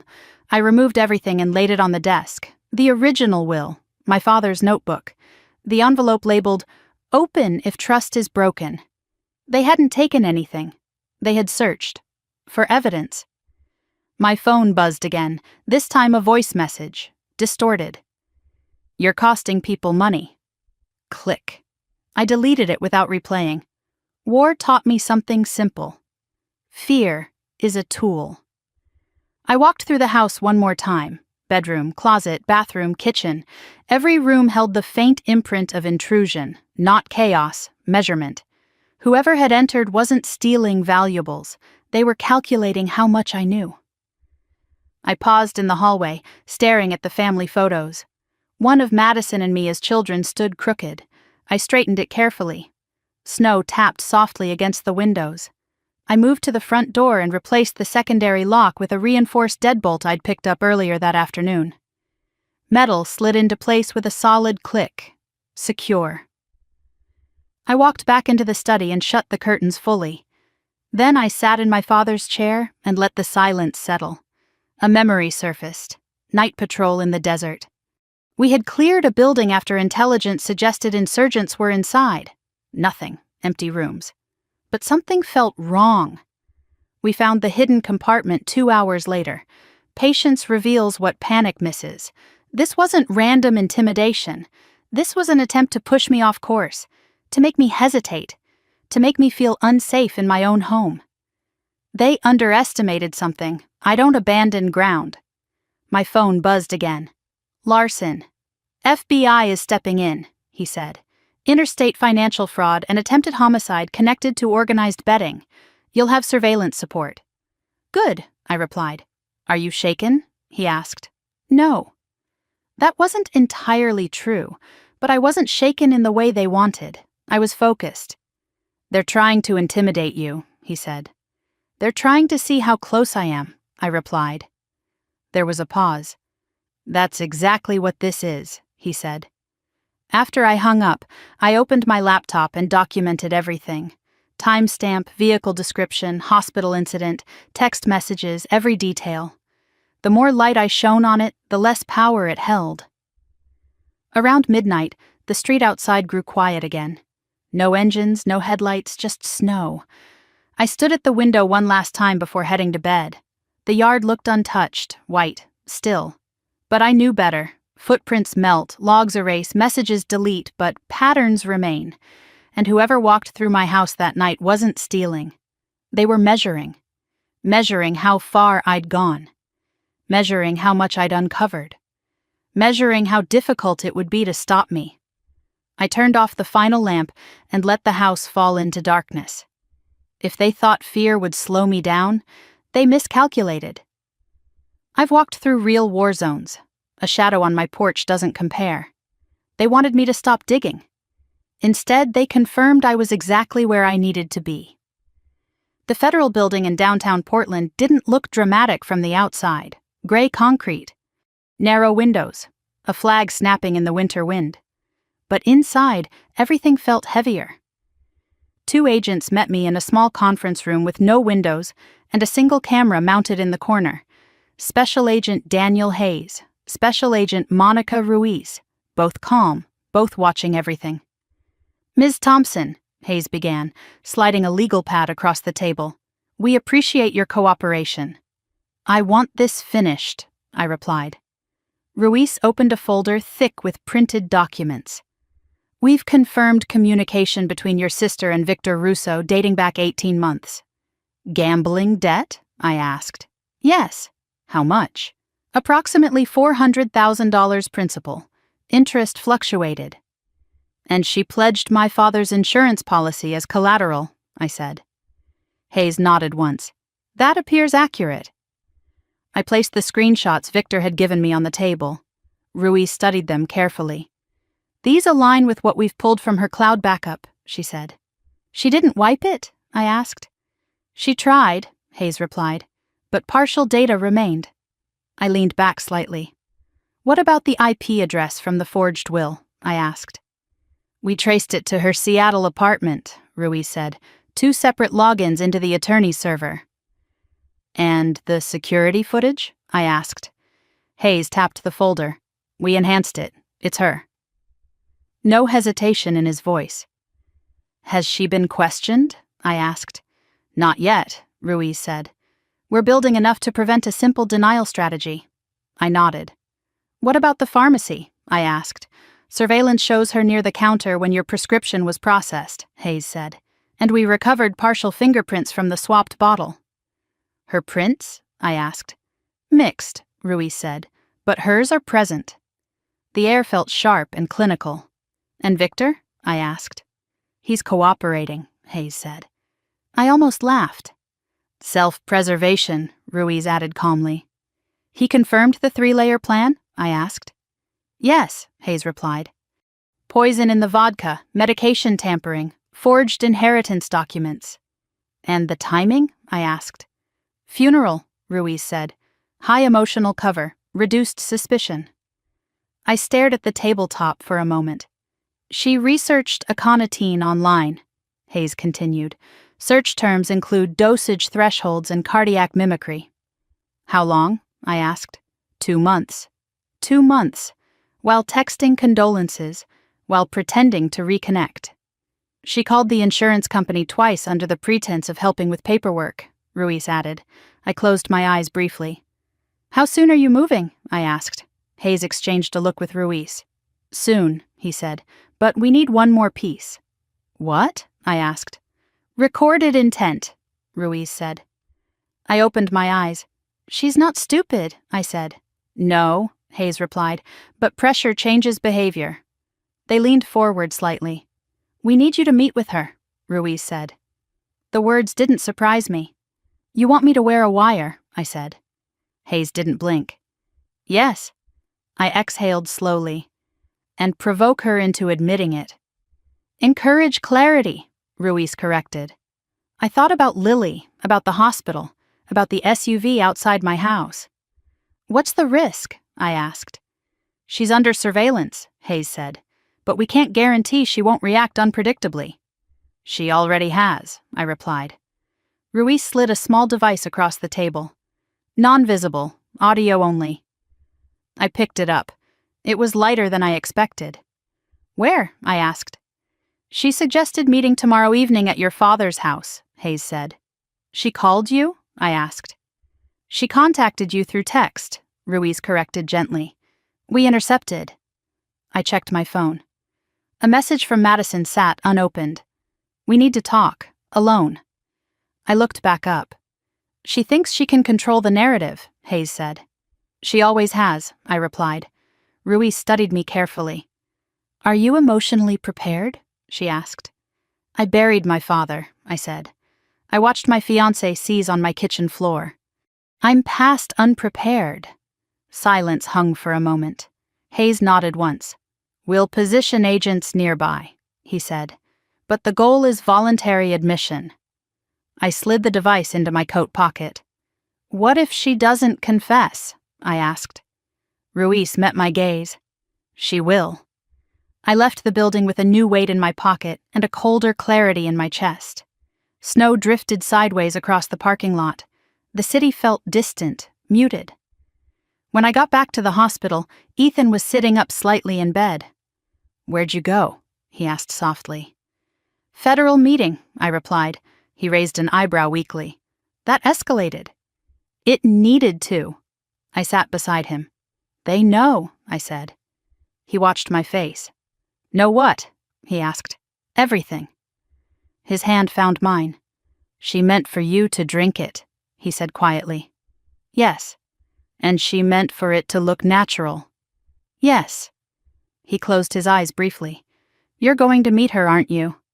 Yes. His grip tightened slightly. Be careful. I always am. Back home, I prepared the house like I used to prepare briefing rooms. No clutter, no loose distractions. I placed my father's original will on the desk deliberately. The forged copy beside it. Insurance documents aligned. Let her see what I knew. My phone buzzed. Madison, tomorrow, 8. Dad's house, I typed back. Fine. Her response came instantly. Alone. I didn't answer. Instead, I opened the safe and removed the envelope my father had labeled "Open if trust is broken." I hadn't read it yet. I opened it slowly. Inside was a single page. If either of you ever try to destroy the other over money, you've already lost. He had underlined lost. My chest tightened briefly. Too late. The next evening arrived faster than expected. I attached the recording device beneath the collar of my sweater. Tested it once. Hayes's voice came faintly through the earpiece. Signal clear. I nodded slightly. The house felt colder than usual. Snow layered the yard thickly now. At 7:58, headlights swept across the front window. Madison's car. She stepped onto the porch alone. No tears this time. No mascara streaks. Just calculation. I opened the door before she knocked. You wanted to talk, I said. She stepped inside slowly. Her eyes scanned the room. You changed the locks, she said. Yes. Her gaze landed on the desk in the study. On the documents. You've been busy, she murmured. I have. She walked into the study without invitation. "You always loved this room," she said. "It's where Dad trusted me," I replied. Her jaw tightened. "Still playing the favorite," she said. I leaned against the doorway. "You tried to kill me," I said calmly. Her lips curved faintly. "Don't be dramatic." "The vodka was laced with aconitine." Silence. "My medication was switched." Her eyes flickered briefly. "You forged the will." She stepped closer to the desk. "You think you're so smart," she said softly. "I know you researched cardiac mimicry." Her gaze snapped to mine. "You always had to be better," she whispered. "Better at what?" I asked. "At surviving," she snapped. The word echoed. "You pledged the insurance as collateral," I continued. She laughed once, sharp. "You weren't supposed to notice." There it was, a small crack. "You weren't supposed to survive," she added. The words hung in the air like smoke. Hayes's faint voice buzzed in my ear. "Stay calm." "You rehearsed narratives," I said. "I had to," she replied. "You would have fought." "Yes," I said. "I would have." She stepped closer now. "Do you know what it feels like," she said, voice low, "to always come second?" "This isn't about second," I replied. "It is," she hissed. "Dad trusted you with everything, the money, the house, the attention." "He trusted responsibility," I said. She laughed again. "You call it responsibility. I call it control." "You tried to take control by killing me," I said. Her face hardened. "I tried to fix a problem," she snapped. "With poison." "With opportunity," she corrected coldly. The words felt surgical. "You would have died peacefully," she continued. "Stress, blood pressure, alcohol, no one would have questioned it." "And Ethan?" I asked. "He poured too soon." No remorse. None. "You were collateral," she added quietly. The word echoed Victor's. "You always survive everything," she said. "This time you weren't supposed to." I met her gaze steadily. "You miscalculated." Her eyes flicked briefly toward the hallway. "You think you've won," she said. "I think you've confessed." Her face changed, a flicker of realization. The front door opened behind her. Footsteps. Hayes's voice, no longer distant. "Madison Thompson, you're under arrest for conspiracy to commit murder, financial fraud, identity theft, and related federal offenses." She turned slowly. Agents filled the doorway. Her shoulders stiffened. For a second she looked at me, not with anger, not with regret, with disbelief. "You set me up," she said. "No," I replied quietly. "You built it yourself." They cuffed her without resistance. As they led her toward the door, she stopped once more. "You always win," she whispered. I didn't answer. Because this wasn't winning, it was ending something that should never have started. The door closed behind them. Snow fell steadily outside. Inside, the house felt quieter than it had in days. Not empty, not hollow, just still. The war in my family had moved from shadows into evidence. And this time, she didn't control the narrative. This time, it was on record. The interrogation room was colder than I expected. Not physically, emotionally. Gray walls, metal table bolted to the floor. A camera in the upper corner blinking red. Madison sat with her hands cuffed in front of her, posture straight, chin lifted like she was attending a board meeting instead of facing federal charges. I watched from behind the two-way mirror. Hayes and Ruiz entered without rushing. They sat across from her, placed a recorder on the table, and began. "Madison Thompson," Hayes said calmly, "you understand you're being recorded." "I want a lawyer," she replied immediately. "You'll have one," Ruiz said. "Before that, we're offering you the opportunity to clarify certain facts." Madison leaned back slightly. "There's nothing to clarify," she said. Ruiz slid a printed transcript across the table, highlighted in yellow. "You weren't supposed to survive." Madison's eyes flicked down for half a second. Then back up. "You recorded me," she said, almost impressed. "Yes," Hayes replied. She inhaled slowly. Context matters, she said. Then give us context, Ruiz replied. Madison glanced toward the mirror. For a split second I thought she knew I was there, but she couldn't, could she? You're twisting a private argument, Madison said. My sister has always been dramatic. Hayes didn't blink. You researched aconitine, he said, for 2 months. Silence. You logged into her attorney system from your apartment, Ruiz added. Twice. Madison's jaw tightened. You switched her prescription medication, Hayes continued. Your fingerprints are on the bottle. She exhaled sharply. You can't prove that, she said. We can, Ruiz replied calmly. Hayes slid another sheet forward. Bank transfers, gambling transactions, offshore accounts, $400,000 owed. Madison stared at the numbers. Financial stress doesn't equal murder, she said. No, Hayes agreed, but financial stress combined with poison and a forged will does. Madison's composure flickered for the first time. You don't understand, she said quietly. Help us, Ruiz replied. She laughed once, hollow. Help you? She said.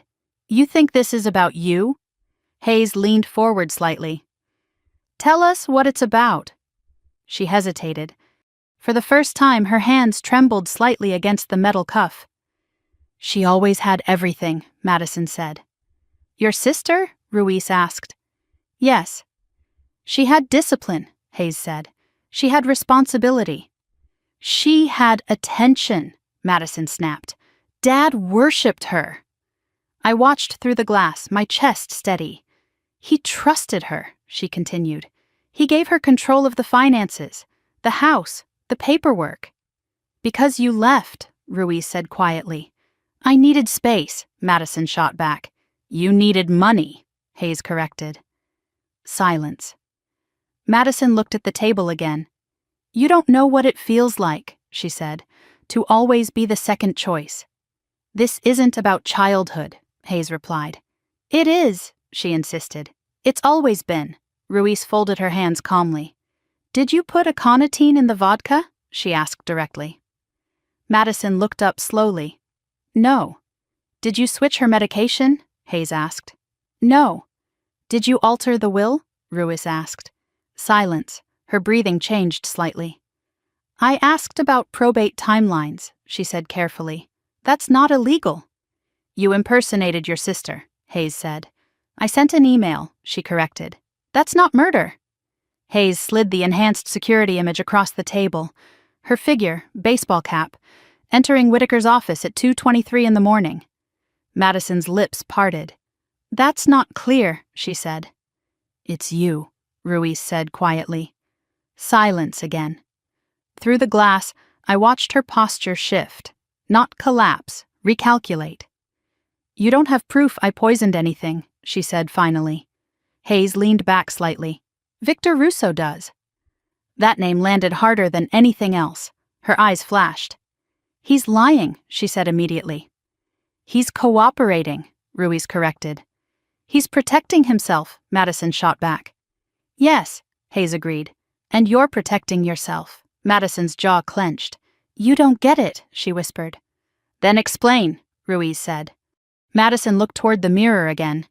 For a brief second, her gaze felt like it pierced through the glass. She always survives, she said softly.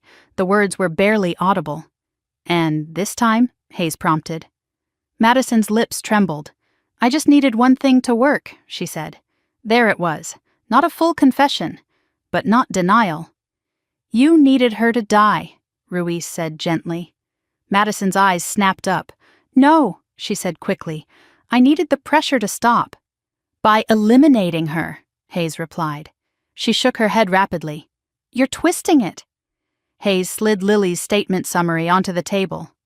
Madison stared at it. She's a child, she whispered. She heard you say insurance clears fast, Ruiz said. She misheard. She heard you say once Riley's gone, Hayes continued. Madison's composure cracked. She wasn't supposed to be part of this, she said. The room went silent. Ruiz leaned forward slightly. Part of what? She asked softly. Madison froze. The realization hit her face too late. Part of this. Hayes's voice stayed level. Part of the plan? Madison's breathing quickened. I didn't mean... You didn't mean for Ethan to drink it, Ruiz said. Madison closed her eyes briefly. That wasn't supposed to happen, she whispered. There it was, the pivot. You meant for Riley to drink it, Hayes said. Madison's shoulders slumped just slightly. I thought it would be quick, she said. Silence swallowed the room. You thought what would be quick? Ruiz asked. Madison opened her eyes. For once, she said bitterly, I thought it would be fair. Fair. You researched dosage, Hayes said. Madison's lips parted. You planned around her blood pressure, Ruiz added. I didn't want her to suffer, Madison said. The words were chilling. You wanted her to die cleanly, Hayes said. Madison didn't answer. She stared at the table. You forged the will, Hayes continued. You positioned yourself as sole beneficiary. She had everything, Madison whispered. And that justified murder? Ruiz asked quietly. Madison's head snapped up. I didn't think they'd look that closely, she said. The room stilled. You assumed grief would shield you, Hayes said. She swallowed. Yes. The word was barely audible. Hayes glanced at Ruiz. Ruiz nodded slightly. You understand this constitutes admission of premeditated intent, Hayes said calmly. Madison's eyes widened. I didn't... You acknowledged planning, Ruiz said. Research, timing, outcome. Madison's face drained of color. I didn't want it to look like murder, she whispered. There it was. Full, clear, documented. Behind the glass, I exhaled slowly. Not relief, not triumph. Finality. Madison slumped back in her chair. They never choose me, she said hollowly. Hayes's voice stayed steady. You chose this. She laughed once, bitter and small. I chose to stop being second. Ruiz leaned back. And now? She asked quietly. Madison stared at the table. Now there was no narrative left to control, no rehearsal, no performance. Just record. The door opened. An officer stepped in. Counsel has arrived, he said. Madison nodded slowly. As she stood, she looked toward the mirror again. This time I stepped back. I didn't need her to see me. She was led out of the room without another word. Hayes and Ruiz exited moments later. Hayes entered the observation room where I stood. You heard it, he said. Yes. She acknowledged planning, intent, and concealment, Ruiz added. Yes. Are you all right? Hayes asked. I thought about the kitchen floor, about Lily's small voice in the cafe, about the SUV outside my house. Yes, I said finally. They nodded. This moves forward to federal prosecution, Hayes said. It should, I replied. As I walked out of the building into the cold night air, snow had stopped. The sky was clear, sharp. For the first time since the funeral, the noise inside my head quieted. Not because the betrayal hurt less, but because it was no longer hidden. Madison had always believed she could rewrite the narrative, that if she controlled timing and emotion, she controlled outcome. Tonight the outcome was recorded, not whispered, not implied, recorded. And this time, survival wasn't luck, it was documented truth. The courtroom felt smaller than the interrogation room. Wood-paneled walls, the faint scent of old paper and polished benches. A federal seal mounted behind the judge's chair, everything orderly, structured, final. Madison sat at the defense table in a navy blazer that looked too formal for someone facing first-degree attempted murder charges. Her wrists were uncuffed now, her posture was straight, composed. I sat behind the prosecution team, hands folded in my lap, listening to the quiet murmur of spectators settling into place. Ethan was beside me. He still moved carefully, slower than usual, but he insisted on being there. I'm fine, he'd said that morning. I'm not missing this. The judge entered. Everyone stood. Proceedings began without theatrics. Charges were read formally: attempted murder in the first degree, inheritance fraud, identity theft, criminal conspiracy tied to organized gambling operations. Madison didn't look at me when the charges were spoken. Her attorney rose. "We enter a plea of not guilty at this time," he said calmly. Of course. Plea bargains were leverage. Truth was strategy. The prosecutor stood next. "We intend to demonstrate premeditation over a 2-month period," she said. "We will present evidence of poison acquisition, prescription tampering, forged legal documents, and recorded admissions." Recorded admissions. Madison's fingers tightened briefly on the edge of the table. The judge scheduled trial dates, pre-trial motions, evidence hearings. The machinery of justice moved steadily, unemotional. After the session adjourned, Madison was escorted toward the holding area. She glanced up once. Our eyes met. There was no apology in her expression, no regret, only calculation.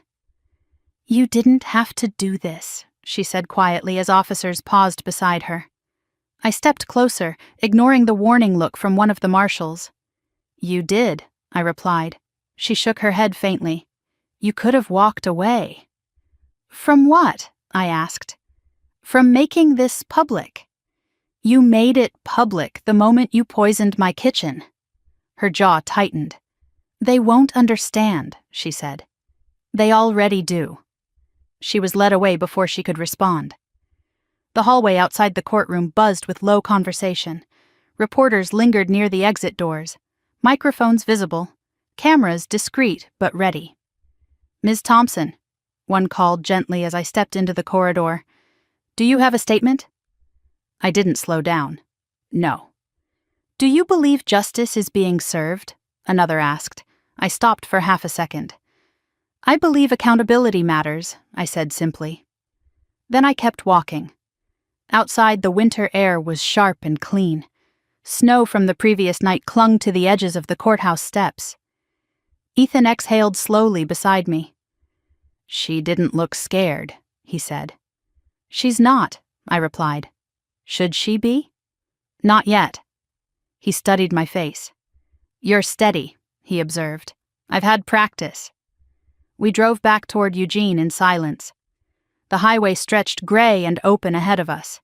My phone buzzed. Larson. "She'll likely seek a plea deal once her attorney reviews the full evidence," he said. "Will you recommend it?" I asked. "That depends." "On what?" "Whether she cooperates further against the betting network." I looked out at the passing trees. "She won't," I said. "Why are you sure?" "Because she still believes she's justified." Larson was silent for a moment. "You're probably right," he said. After we ended the call, Ethan reached for my hand. "You okay?" he asked. "Yes." It was true. The anger that had burned hot in the first days after the hospital had cooled into something steadier, controlled, focused. When we pulled into the driveway of my father's house, I noticed fresh tire tracks in the snow near the curb, different from the patrol car earlier. Wider, heavier vehicle. I slowed. "You see that?" Ethan asked quietly. "Yes." We didn't get out immediately. Instead, I scanned the street. Quiet. No visible cars idling. No headlights. The house looked undisturbed. Still. I parked but didn't turn off the engine right away. "You want me to call someone?" Ethan asked. "No." I stepped out and walked toward the front door. The reinforced deadbolt remained intact. No scratches, no forced entry. But the mailbox hung slightly open. I opened it carefully. Inside was a plain white envelope. No postage, no address. Just my name written in block letters. I brought it inside and locked the door behind us. Ethan watched from the kitchen as I opened it. Inside was a single photograph. Me, standing outside the Federal Building earlier that day. Taken from across the street, close enough to see my face clearly. On the back, one sentence: "You're still collateral." The paper felt cold in my hand. Ethan stepped closer. "Is that from them?" he asked. "Yes." "Madison's in custody," he said. "This isn't Madison," I replied. He understood immediately. Victor's network, pressure, retaliation. I picked up my phone and dialed Hayes. "Something's escalating," I said when he answered. I described the photograph. "Do not leave the house," he said immediately. "We're sending a unit." "They're trying to intimidate me," I said. "Yes," he replied, "which means the prosecution is hitting the right nerve." I hung up and placed the photo on the table. Ethan stared at it. "They won't stop, will they?" he asked. "They will," I said calmly, "when it becomes too expensive not to." He studied my face again. "You're not afraid," he said. "I am," I replied honestly. He blinked. "But fear doesn't decide," I added. Snow began falling again outside the window. Soft. Quiet. I walked into the study and placed the photograph beside the forged will. 2 attempts to control outcome. 2 failures. My father's framed photo sat on the desk, his eyes steady even in still image. "If either of you ever try to destroy the other over money, you've already lost," his words echoed. Madison had lost long before the courtroom, before the vodka, before the forged email. She had lost when fairness became entitlement, when entitlement became justification. A knock sounded at the door. Federal agents. They photographed the envelope, collected fingerprints, installed temporary surveillance across the street. "We'll increase patrol frequency," Hayes said quietly. "This is intimidation, not execution," he added. "They're testing reaction." "They won't get panic," I replied. He nodded. "That's good," he said, "because they expect it." After they left, the house felt heavy again, not with fear, with awareness. I sat at the kitchen table where Ethan had collapsed weeks earlier. The tile still looked new where it had been replaced. I ran my fingers along the grout line. "This is bigger than family," Ethan said quietly. "Yes." "But it started there." "Yes?" He exhaled slowly. "You could have ignored it," he said. "I couldn't," I replied, "because ignoring it would have meant accepting it, and acceptance would have meant teaching Lily something dangerous. That betrayal is survivable only if you stay silent." The snow outside thickened. The streetlights flickered on. I picked up the photograph again. "You're still collateral. They were wrong. Collateral implies expendable, replaceable, negotiable. I wasn't any of those." I walked to the window and looked out at the falling snow. The quiet didn't mean peace. Not yet. The trial would come. More evidence, more pressure, more attempts to rattle me. But tonight, the house was secure. The locks were reinforced. The truth was documented. Madison's confession recorded. The network exposed. The intimidation acknowledged. They thought survival was accidental. It wasn't. It was choice. And as I turned off the lights one by one, I understood something clearly. The battlefield had shifted. It wasn't just about proving Madison guilty anymore. It was about dismantling everything that believed my life was a negotiable asset. And I had no intention of walking away. The first morning of trial felt colder than the day of my father's funeral. Not because of the weather, because there was no illusion left. Snow had hardened into thin sheets of ice along the courthouse steps. Reporters lined the sidewalk this time, not subtle anymore. Camera lenses followed every movement as Ethan and I stepped out of the car. "Ms. Thompson, do you believe your sister intended to kill you?" someone called. I didn't answer. Inside, the federal courtroom buzzed with low conversation. Jurors filed in one by one, eyes careful, expressions neutral. Madison entered last. No cuffs, no visible panic. She wore a gray suit today, hair pulled back tightly. Controlled. Strategic. She didn't look at me. The judge took the bench. The prosecutor stood first for opening statements. "This is not a case of impulsive violence," she began. "This is a calculated plan executed over 2 months. The defendant researched lethal plant toxins. She altered legal documents to secure inheritance. She tampered with medication. She attempted to stage a death to appear natural." The words were steady, measured. The jury watched. "She believed grief would shield her," the prosecutor continued. She believed family would cloud suspicion. She was wrong. Madison's attorney rose next. "This is a tragedy fueled by misunderstanding," he said calmly. "Financial stress does not equal murder. Research does not equal action. We ask you to consider reasonable doubt."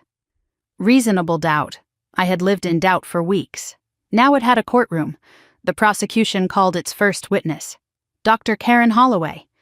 She walked to the stand with quiet composure. "Dr. Holloway," the prosecutor began, "did you examine the defendant's sister's prescription medication?" "Yes," she replied. "What did you find?" "The medication had been replaced with a stronger hypotensive agent not prescribed to Ms. Thompson." "And the effect, if combined with alcohol?" "It could result in severe hypotension, cardiac arrhythmia, or death." The courtroom was silent. "Was this substitution accidental?" "No." Madison's attorney stood. "Doctor, is it possible a pharmacy error occurred?" Dr. Holloway held steady. "No. The imprint codes did not match the prescription. This was deliberate substitution." Next came the pharmacy manager. Surveillance footage played on a monitor. Madison visible near the prescription counter, lingering, waiting. Her attorney objected. "Being present is not tampering," he argued. The judge allowed the footage. The jury watched carefully. I watched Madison's face, still controlled, still steady.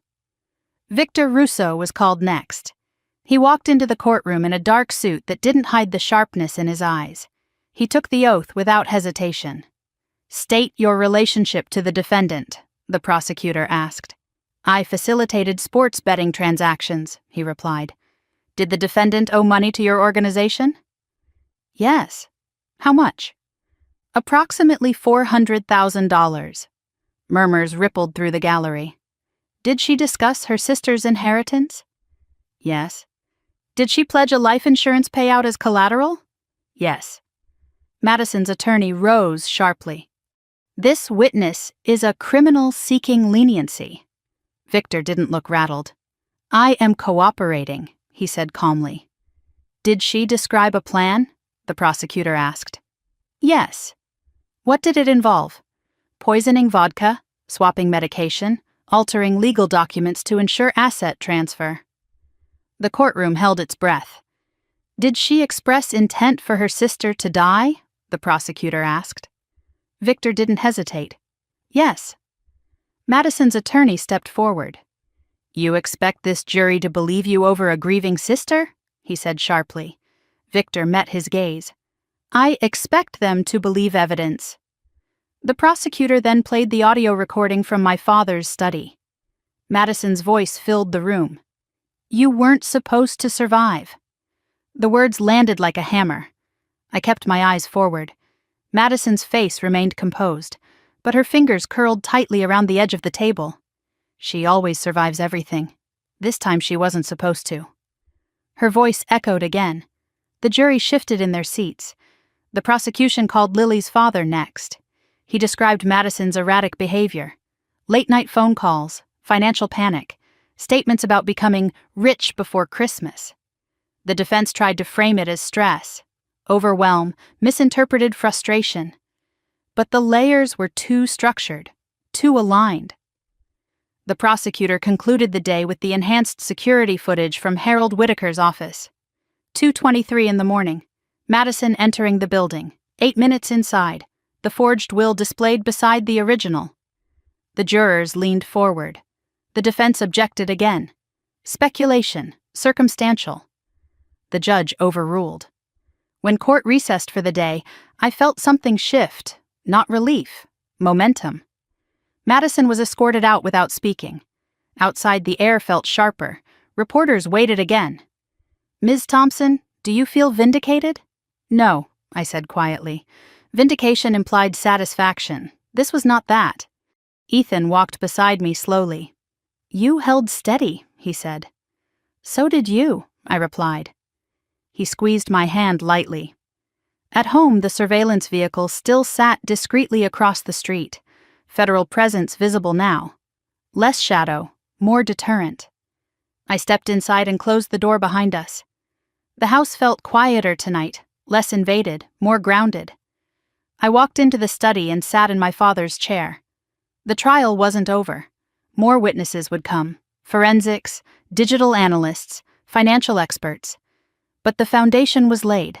Madison had believed grief would obscure logic. She had believed family loyalty would blur lines. Instead, the lines were sharp, clear, documented. My phone buzzed. A message from Hayes. "Strong day," I typed back. "She'll try to spin tomorrow." "Likely," he replied. I set the phone down and looked at the envelope labeled "Open if trust is broken." Trust had broken long ago. This wasn't about winning. It wasn't about revenge. It was about stopping something before it became generational. Lily would testify soon. That weighed heavier than any courtroom exchange, an 11-year-old carrying adult consequences. I closed my eyes briefly. The snow outside began again, quiet and steady. War zones taught me something simple. Momentum matters, day by day, evidence by evidence. Truth layered carefully until denial collapses under its own weight. Madison still believed she was misunderstood. But misunderstanding doesn't research poison. Misunderstanding doesn't forge signatures at 2:23 in the morning. Misunderstanding doesn't pledge a sister's death as collateral. Tomorrow, more pieces would fall into place. Tonight, the house remained secure. The trial had begun.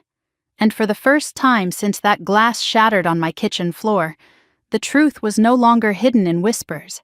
It was spoken aloud, under oath, in record. And that changed everything. The second week of trial began with forensic evidence, cold, precise, unemotional. A toxicologist took the stand first, a woman in her early 50s with steady hands and a voice that never wavered. "We identified aconitine in the vodka bottle recovered from Ms. Thompson's residence," she said. "How certain are you?" the prosecutor asked. "Beyond scientific doubt." "And the concentration?" "High enough to induce fatal arrhythmia in a healthy adult, higher risk in individuals with underlying cardiovascular conditions." My name wasn't spoken, but the implication hung in the air. The prosecutor stepped closer. "Would symptoms present quickly?" "Yes, within 30 to 60 minutes. The jury shifted slightly. "That aligns with the timeline of Mr. Miller's collapse?" she continued. "Yes." The defense attorney rose slowly. "Doctor, aconitine is a plant-based compound, correct?" "Yes." "Is it commonly found in over-the-counter products?" "No." "Could accidental contamination occur?" "Not at this concentration." The defense paused. "Is it possible someone other than the defendant introduced the toxin?" The toxicologist didn't blink. "Possible in theory, but we found no evidence of external tampering beyond the bottle's reseal marks." "Reseal marks," the phrase echoed sharply. Next, the prosecution called a digital forensic analyst. He projected screen captures onto a large monitor. Search history, dosage thresholds, cardiac mimicry, symptoms resembling natural heart failure. The timestamps were clear. 2 months before the funeral. Multiple sessions. The analyst zoomed in on a specific search term. "How to mask poison as heart attack." A quiet ripple moved through the gallery. "Whose device?" the prosecutor asked. "Registered to Madison Thompson." The defense stood immediately. "Is it possible someone else used her laptop?" "Yes," the analyst admitted. "Is there evidence someone else did?" "No." The analyst clicked again. Login records from Whitaker's office server. IP address traced to Madison's apartment in Seattle. 2 separate entries. Late night, 2:23 in the morning. Duration, 8 minutes. The forged will appeared side by side with the original. The jury leaned forward. "Can you confirm file alteration?" the prosecutor asked. "Yes." "Was the metadata altered to conceal authorship?" "Yes." "Successfully?" "No." The defense tried again. "Is IP tracing 100% accurate?" "It is highly reliable within narrow geographic margins." "Meaning?" "Meaning the login originated from that apartment." Madison stared at the table, still composed, but quieter now. The prosecution rested its forensic portion and called Ethan. My chest tightened as he stood slowly and walked to the witness stand. He moved carefully, still not fully recovered. "State your name," the prosecutor said. "Ethan Miller." "Do you recall the evening of your collapse?" "Yes." "What did you consume?" "Vodka, from a bottle Madison gave Riley." "Who opened it?" "I did." "Why?" "I poured a glass before Riley could." "And what happened next?" "About 40 minutes later, my heart started racing. I felt dizzy. Then I collapsed." "Did you notice anything about Madison's behavior?" Ethan glanced toward the defense table. "She was watching Riley," he said. "Watching how?" "Like she was waiting." "For what?" "For Riley to drink first." The courtroom felt tight. The defense attorney stood. "Mr. Miller, you were under stress. Is it possible your perception was distorted?" "No." "Is it possible you misinterpreted concern as something else?" "No." "Do you dislike the defendant?" Ethan didn't hesitate. "I don't dislike her," he said, "but she tried to kill the woman I love." Silence. The defense shifted tone. "Is it true you and Riley discussed inheritance concerns before the funeral?" "Yes." "Did you stand to benefit financially from her father's estate?" "Yes." The implication hung. "But not from her death," Ethan added calmly. The defense fell quiet. After Ethan stepped down, the prosecution called Dr. Holloway again to clarify the medication swap. Photographs of the pill bottles were displayed. Imprint codes enlarged. Original prescription versus substituted drug. "Would combining this substituted medication with alcohol increase risk?" the prosecutor asked. "Yes," Dr. Holloway replied. "Dramatically." "And the defendant was aware of Miss Thompson's condition?" "Yes." The defense objected to speculation, sustained, but the jury had heard enough. Mid-afternoon, the prosecution played the audio recording again. Madison's voice. "I thought it would be quick. I didn't want her to suffer. You weren't supposed to survive." Her words filled the courtroom, heavier now after the forensic foundation. The defense approached the bench. Whispered exchange. Then cross-examination began. "Ms. Thompson was emotionally overwhelmed," the defense argued to the jury. "These statements reflect frustration, not intent." They replayed a smaller segment of the recording. "You always survive everything." They tried to frame it as sibling rivalry, resentment, emotional venting, but then the prosecutor replayed the full admission. "I didn't think they'd look that closely." The room fell silent again. When court recessed, I remained seated for a moment. The weight of the day pressed in. Ethan touched my shoulder lightly. "You okay?" he asked. "Yes." It wasn't numbness. It was clarity. Outside the courthouse, reporters pushed closer. "Ms. Thompson, do you believe the evidence is overwhelming?" I didn't answer. I walked past them without stopping. In the car, Ethan exhaled slowly. "She can't talk her way out of this," he said. "No," I replied. But I knew something else. Madison still believed she was justified. That belief made her unpredictable. Back home, I checked the perimeter automatically. The federal surveillance vehicle remained in position. No new tire tracks in the snow, no envelopes in the mailbox. Inside, the house felt steady. I sat in the study and opened my father's notebook. He had once written something in the margin of a page about finances. Money reveals character faster than crisis. He'd underlined reveals. The trial was revealing more than evidence. It was exposing entitlement, jealousy, calculation.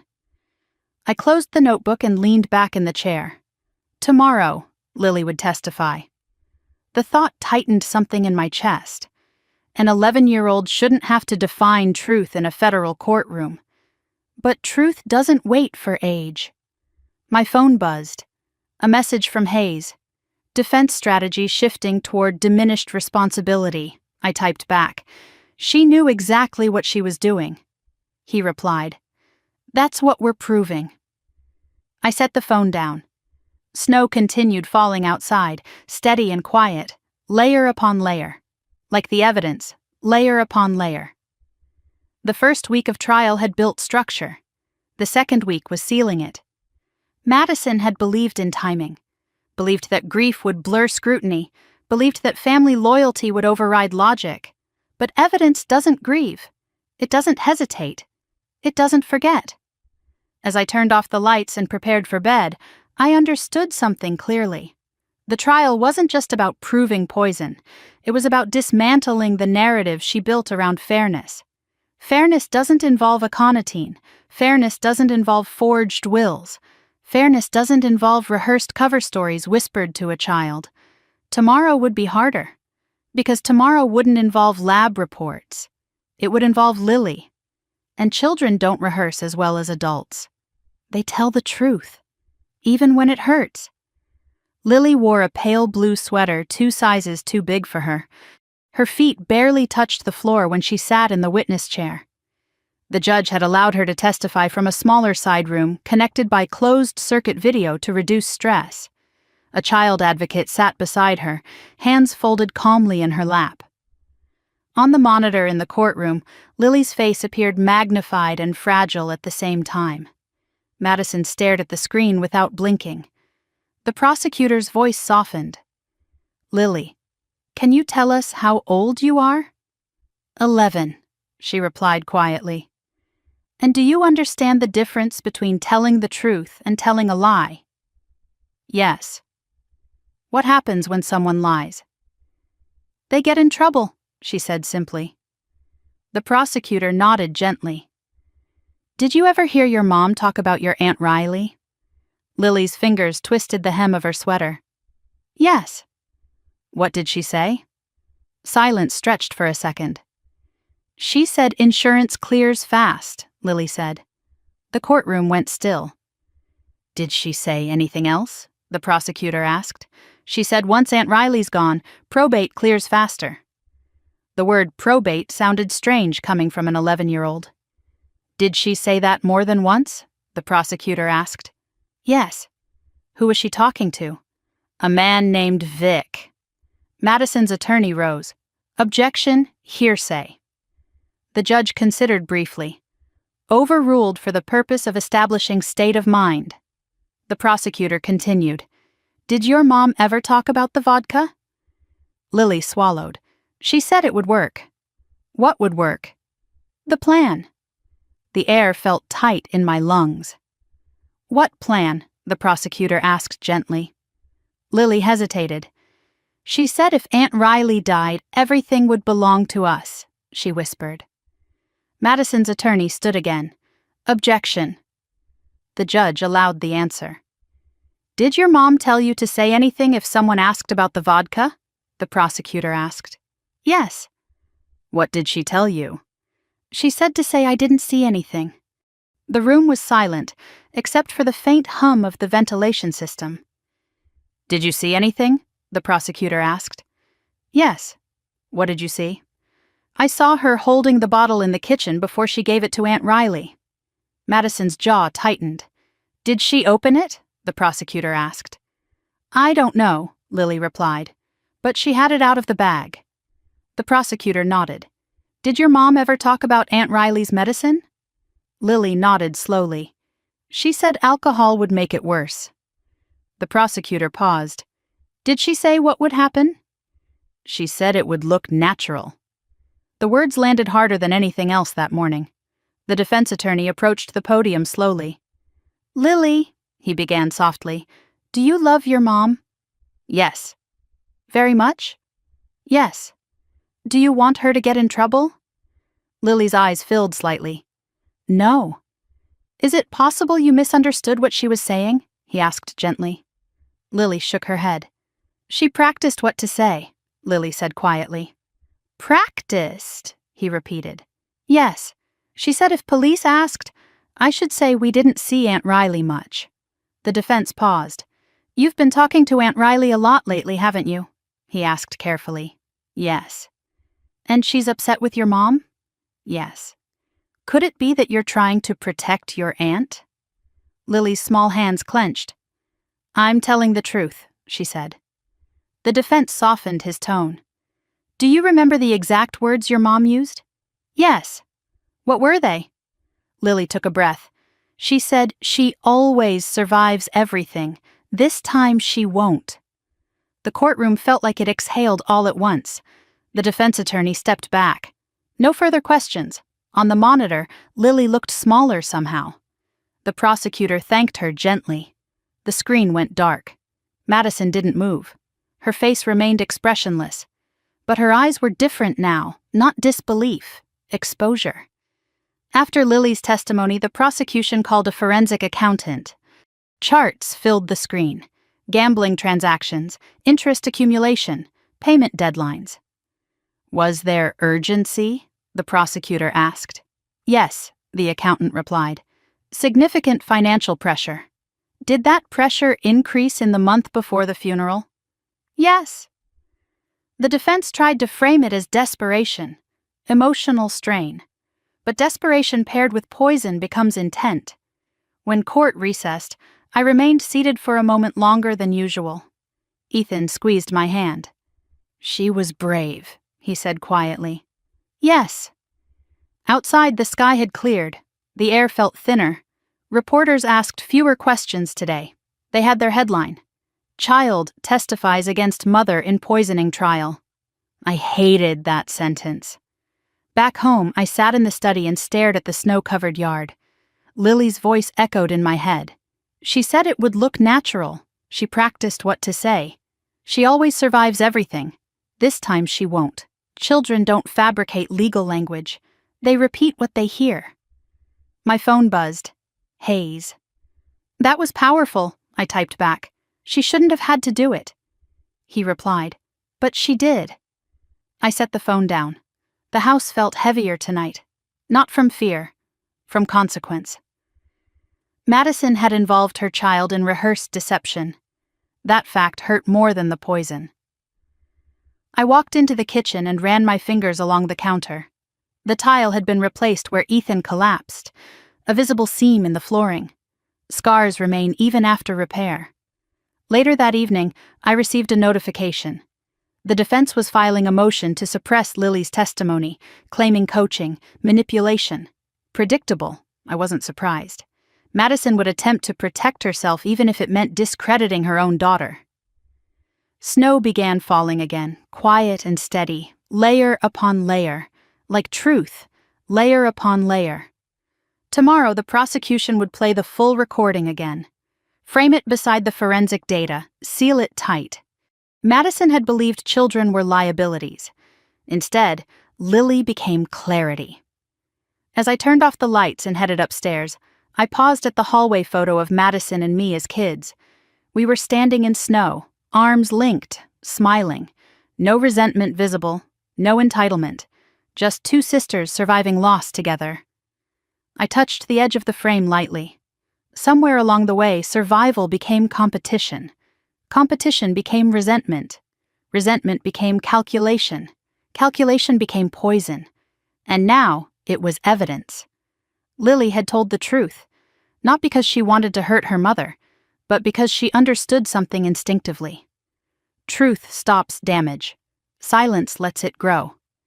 As I lay in bed that night, the quiet outside felt different, less tense, more settled. The trial was nearing its final turn. The layers were complete. Madison could deny. She could rationalize. She could claim misunderstanding. But she couldn't erase the recording. She couldn't erase the digital trail. And she couldn't erase her daughter's voice repeating what she had said in the dark. The jury had heard it. Under oath, without drama, without embellishment, just fact. And sometimes, fact is louder than fury. The defense began its case with a psychologist. He adjusted his glasses, smoothed the front of his suit jacket, and spoke in careful, measured tones. Madison Thompson was under extraordinary financial and emotional distress, he said. Chronic stress can impair judgment. The defense attorney nodded encouragingly. Can financial desperation cause someone to research extreme scenarios without intent to act? He asked. Yes, the psychologist replied. Research does not equal execution. The jury listened. Is it possible she was fantasizing rather than planning? The attorney continued. Yes. Individuals under pressure may explore catastrophic thinking patterns. Catastrophic thinking. The phrase sounded clinical, detached. The prosecutor rose slowly.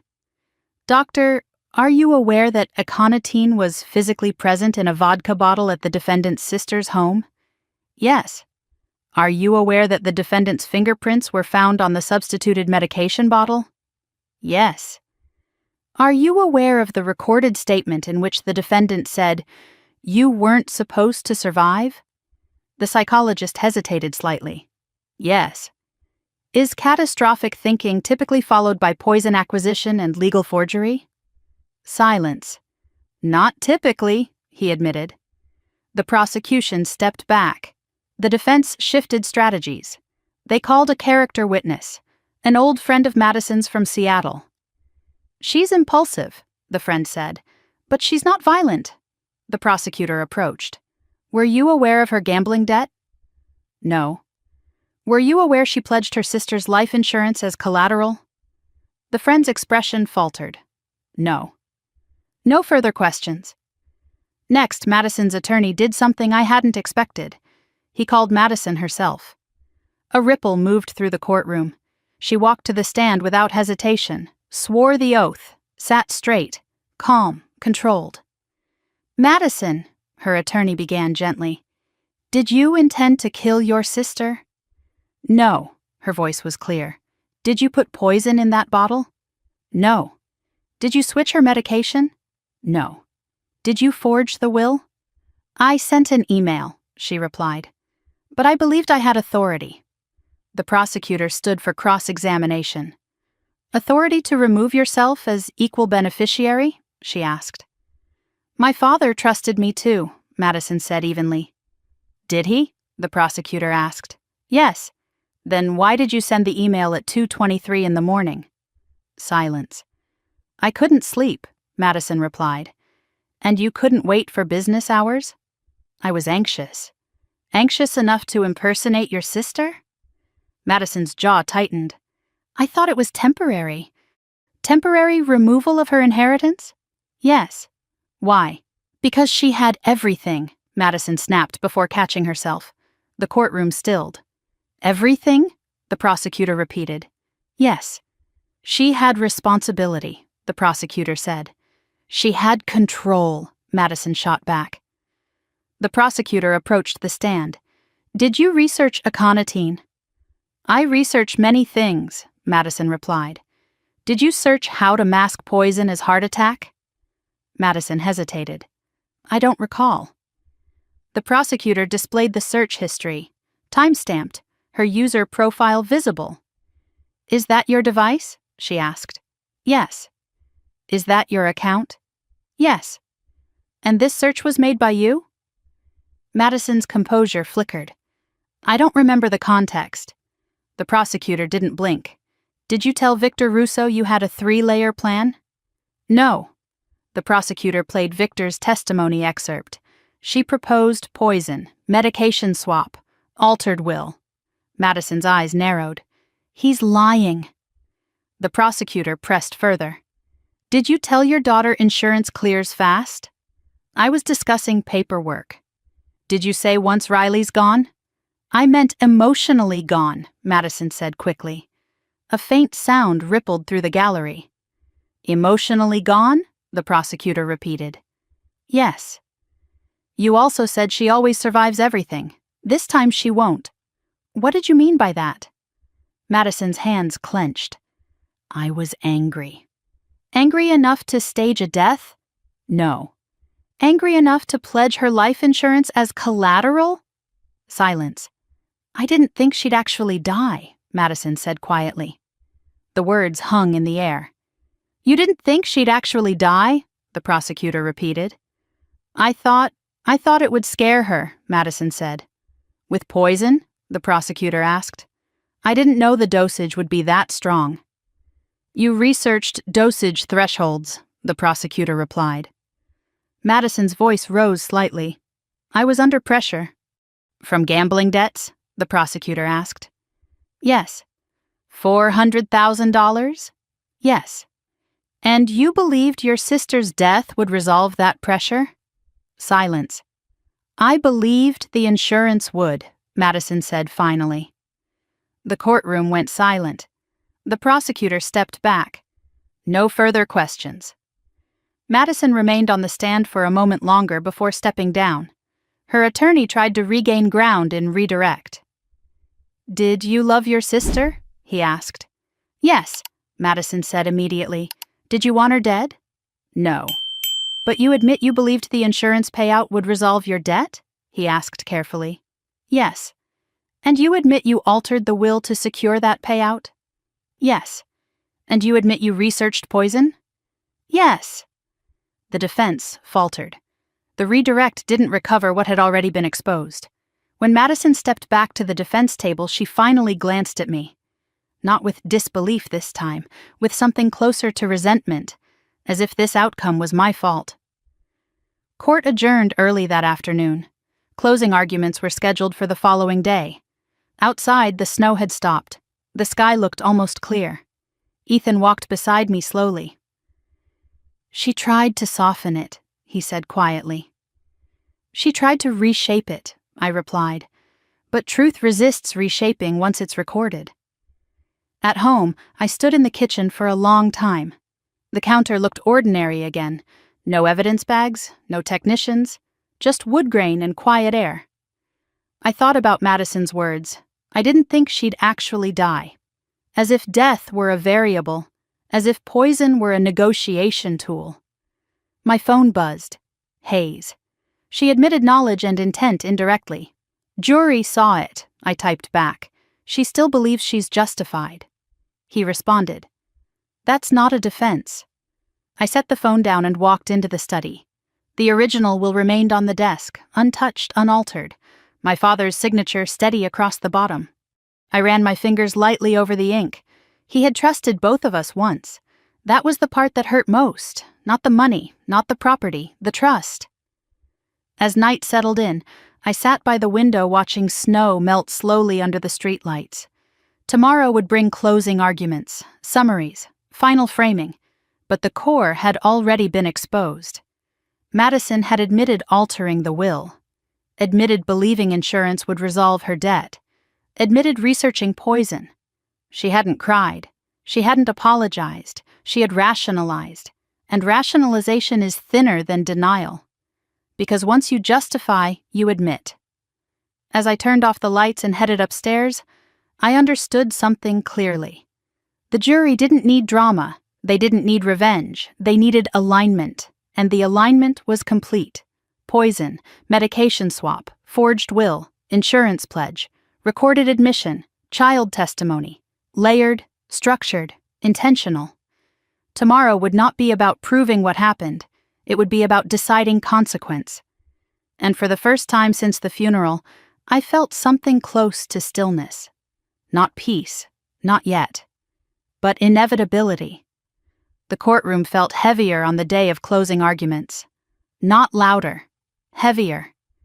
The evidence had been laid out piece by piece over 2 weeks, and now everything narrowed to interpretation. Madison sat perfectly still at the defense table. Gray suit again, hair pulled back, hands folded, composed. The prosecutor rose first. She didn't raise her voice. She didn't pace dramatically. She simply walked to the center of the courtroom and looked at the jury. This case is about premeditation, she began. Not impulse, not misunderstanding, not emotional exaggeration. She paused. For 2 months, the defendant researched lethal poison. She studied cardiac mimicry. She learned how to stage a death to look natural. A screen behind her displayed the search history. How to mask poison as heart attack. Dosage threshold aconitine. Symptoms resemble arrhythmia. These are not the searches of someone venting frustration, she continued. These are the searches of someone preparing. She stepped aside, and another image appeared. The forged will beside the original. 10 days before her father's stroke, she accessed her attorney's server at 2:23 in the morning. She impersonated her sister. She removed her as beneficiary. The prosecutor let that sink in. She created financial motive before she created medical opportunity. A faint murmur moved through the courtroom. She clicked the remote again. The vodka bottle. Reseal marks visible. Forensic toxicology confirmed aconitine in that bottle. Not accidental, not environmental. Introduced.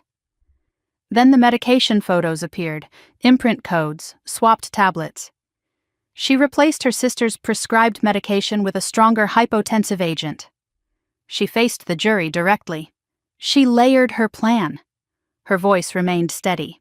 Poison in the vodka, medication to amplify vulnerability, forged will to secure inheritance, insurance pledged as collateral to resolve a $400,000 gambling debt. The number hung in the air. She believed grief would protect her. She believed timing would shield her. She believed no one would look closely. The prosecutor turned toward Madison briefly.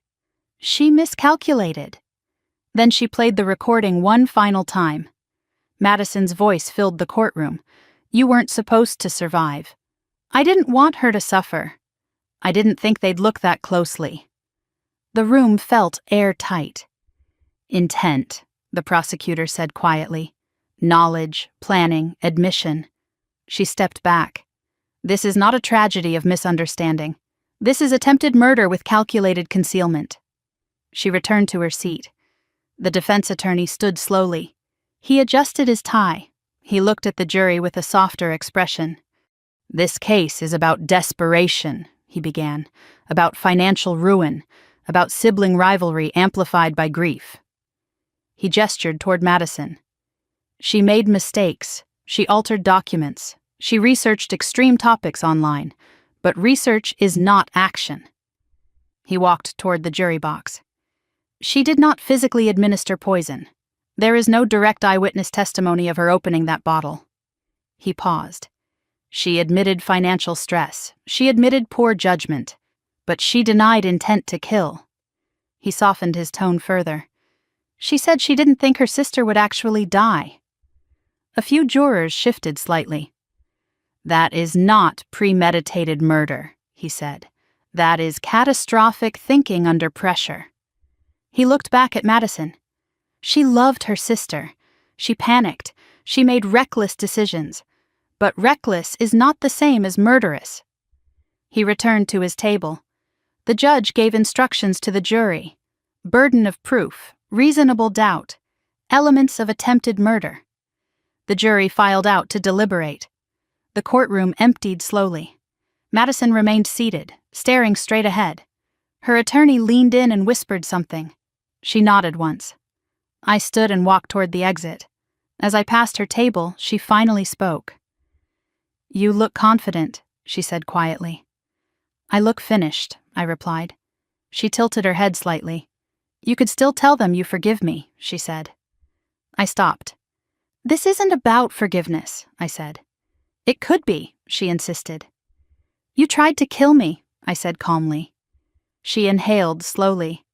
I was drowning, she whispered. You chose poison. She looked away. They'll never understand what it feels like to always be second, she muttered. I didn't answer, because understanding resentment doesn't justify murder. Outside, the winter air felt sharp and clear. Ethan walked beside me. Whatever happens, he said quietly, you did everything right.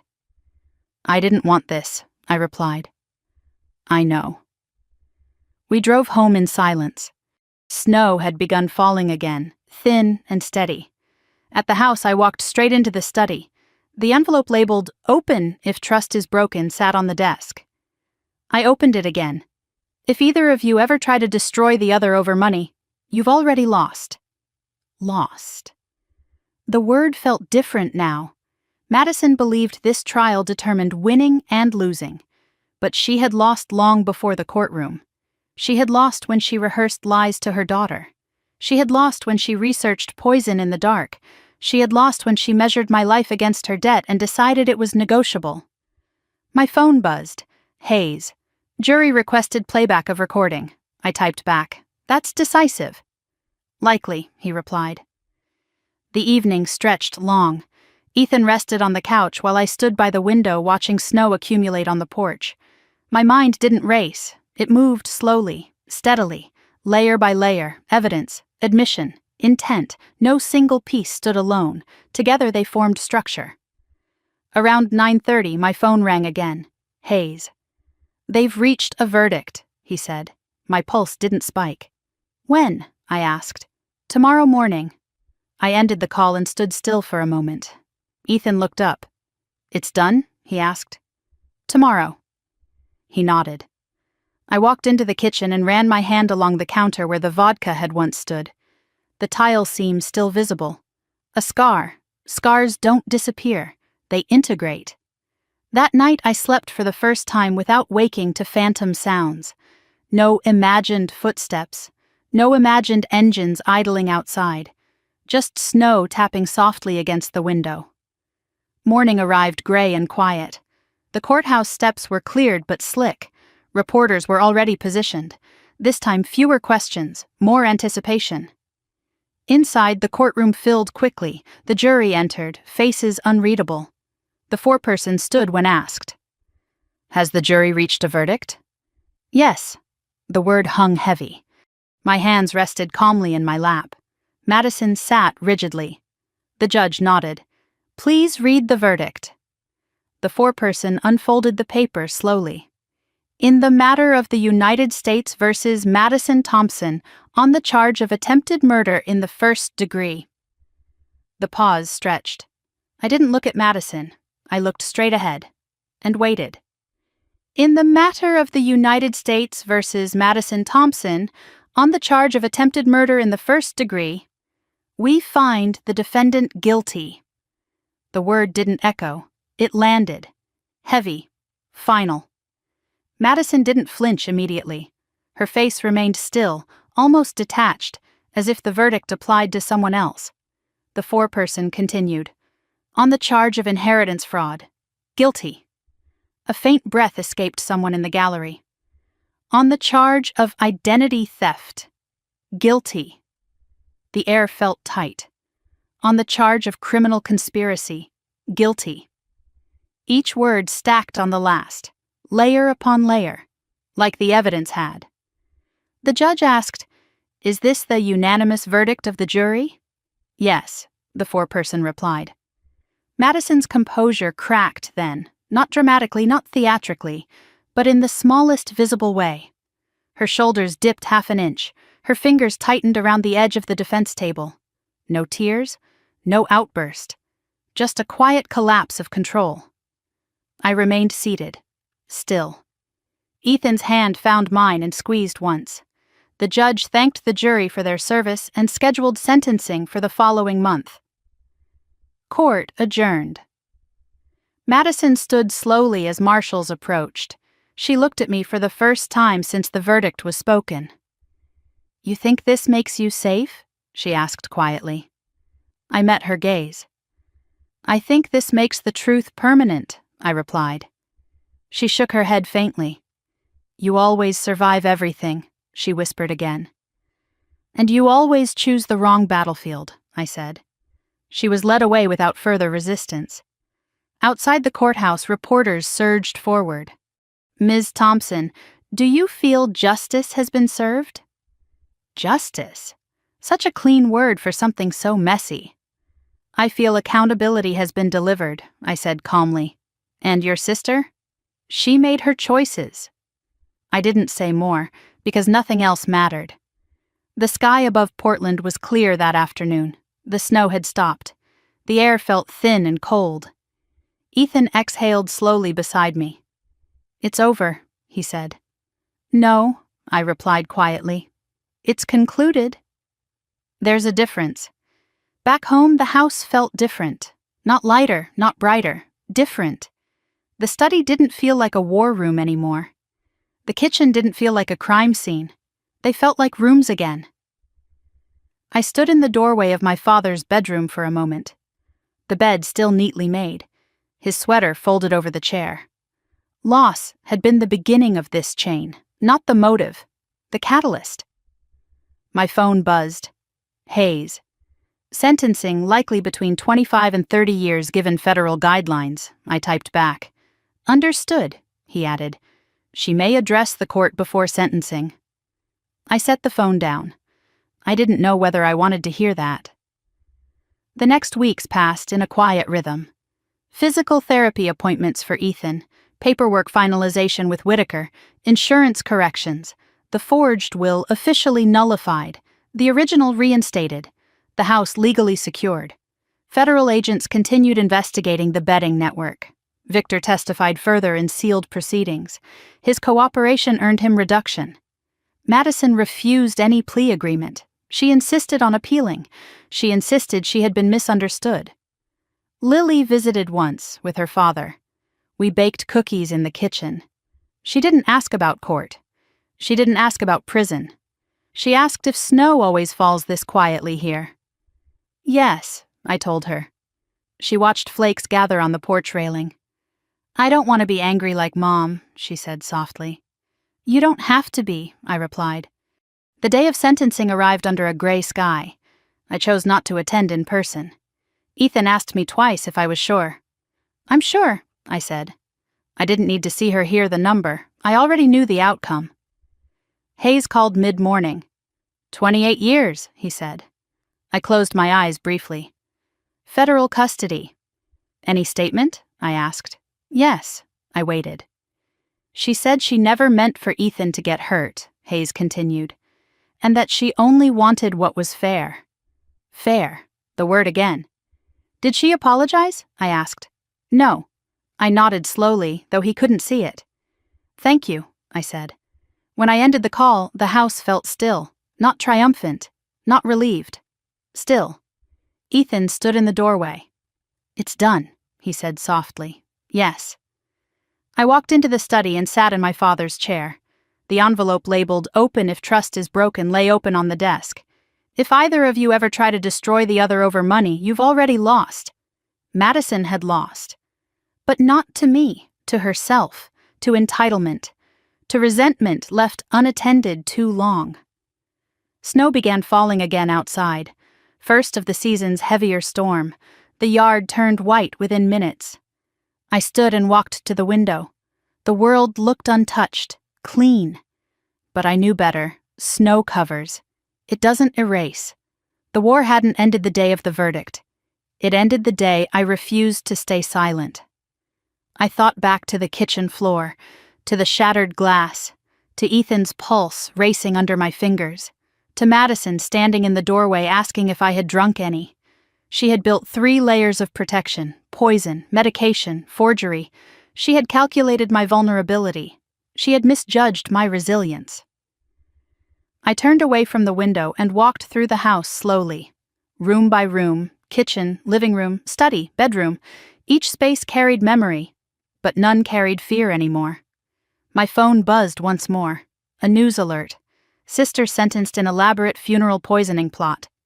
I deleted it without opening. This wasn't a headline. It was a lesson. Blood does not guarantee loyalty. Money does not guarantee security. And jealousy, left to ferment, becomes something far more dangerous than debt. That night, I sat at the kitchen table with Ethan. We didn't talk much. We didn't need to. The silence felt earned. I don't feel victorious, he said after a while. Good, I replied. He looked at me. Why?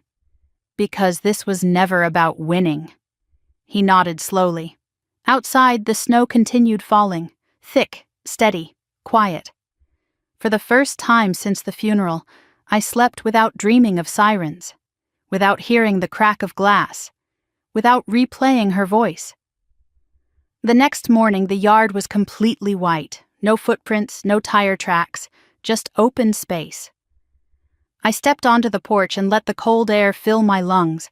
The war in my family had not been fought with weapons. It had been fought with paperwork, poison, and perception. But the principle was the same. You confront what threatens your ground. You hold your position. You document truth. And you refuse to surrender to intimidation.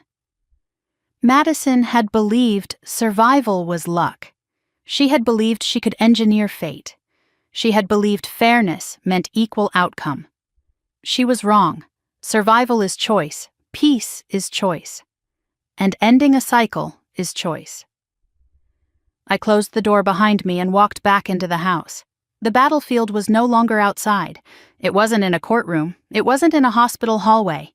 It was inside the decision to move forward without bitterness, and that was the only victory that mattered.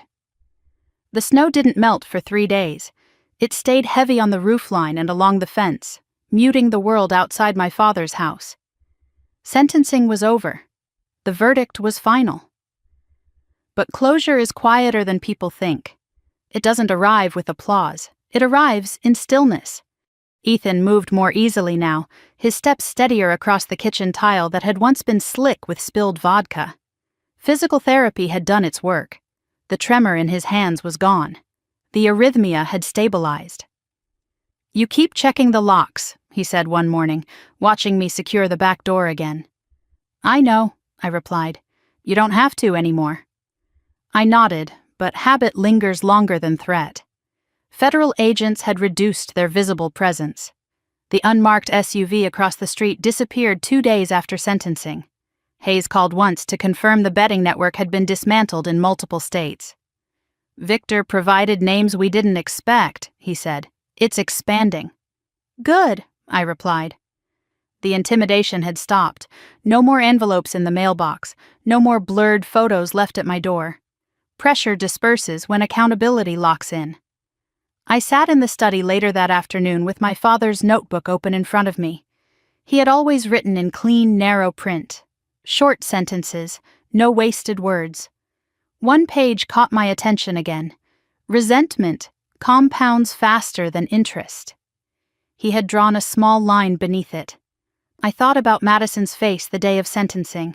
Not remorseful, not devastated, just stunned that her calculation had failed. Lily called that evening. "Mom won't be home for a long time," she said quietly. "No," I replied. "Dad says I can visit more if you want." "I'd like that." She hesitated. "Do you think she hates you?" she asked. I leaned back in the chair. "I think she hated what she thought I represented," I said carefully. "What's that?" Lily asked. "Control," I replied. "Responsibility." "She always said you were the favorite," Lily said. I closed my eyes briefly. "Being trusted isn't the same as being favored," I said. Lily was quiet for a moment. "I don't want to be angry," she said again. "You don't have to be," I replied. That night, after the call ended, I walked into the kitchen and ran my hand along the counter again.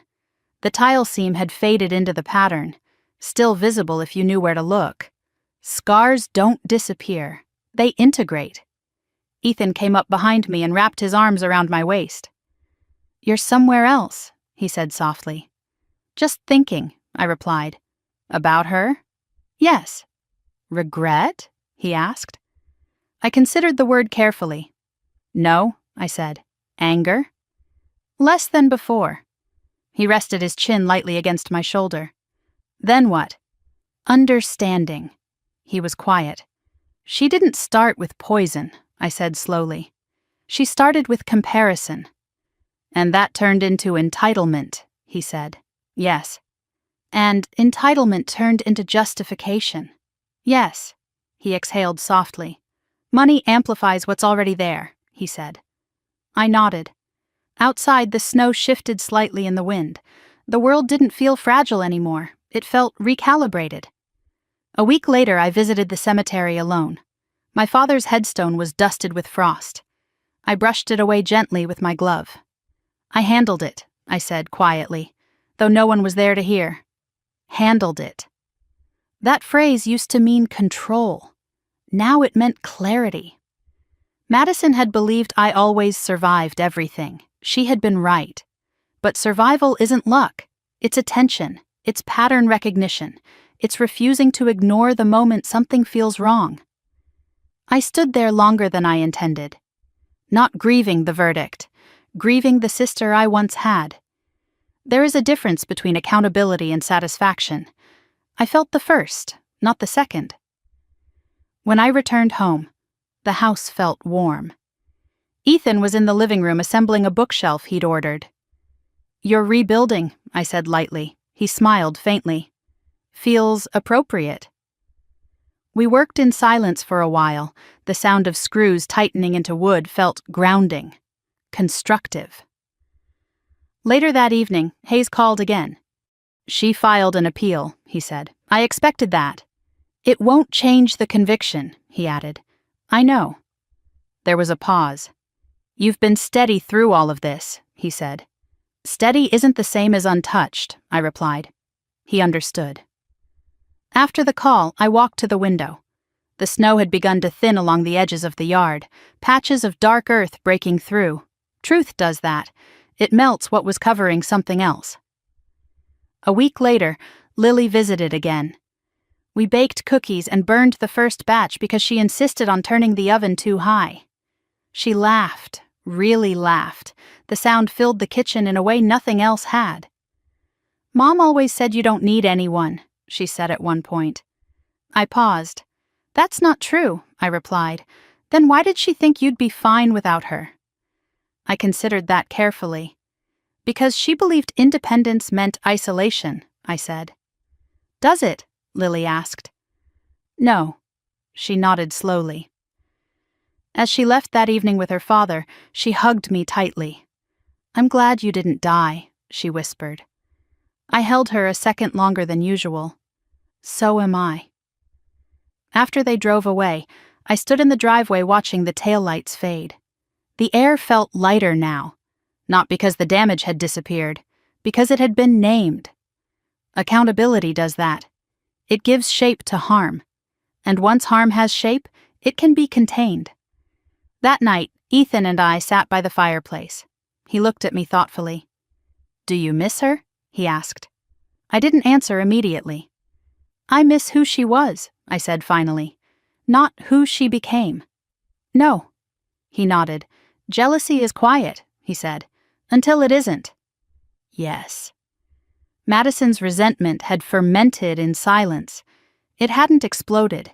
It had calculated, layered, structured. That was the most dangerous part. She hadn't acted in rage. She had acted in strategy. The difference matters. As the weeks passed, life settled into routine. Work resumed. Physical therapy appointments ended.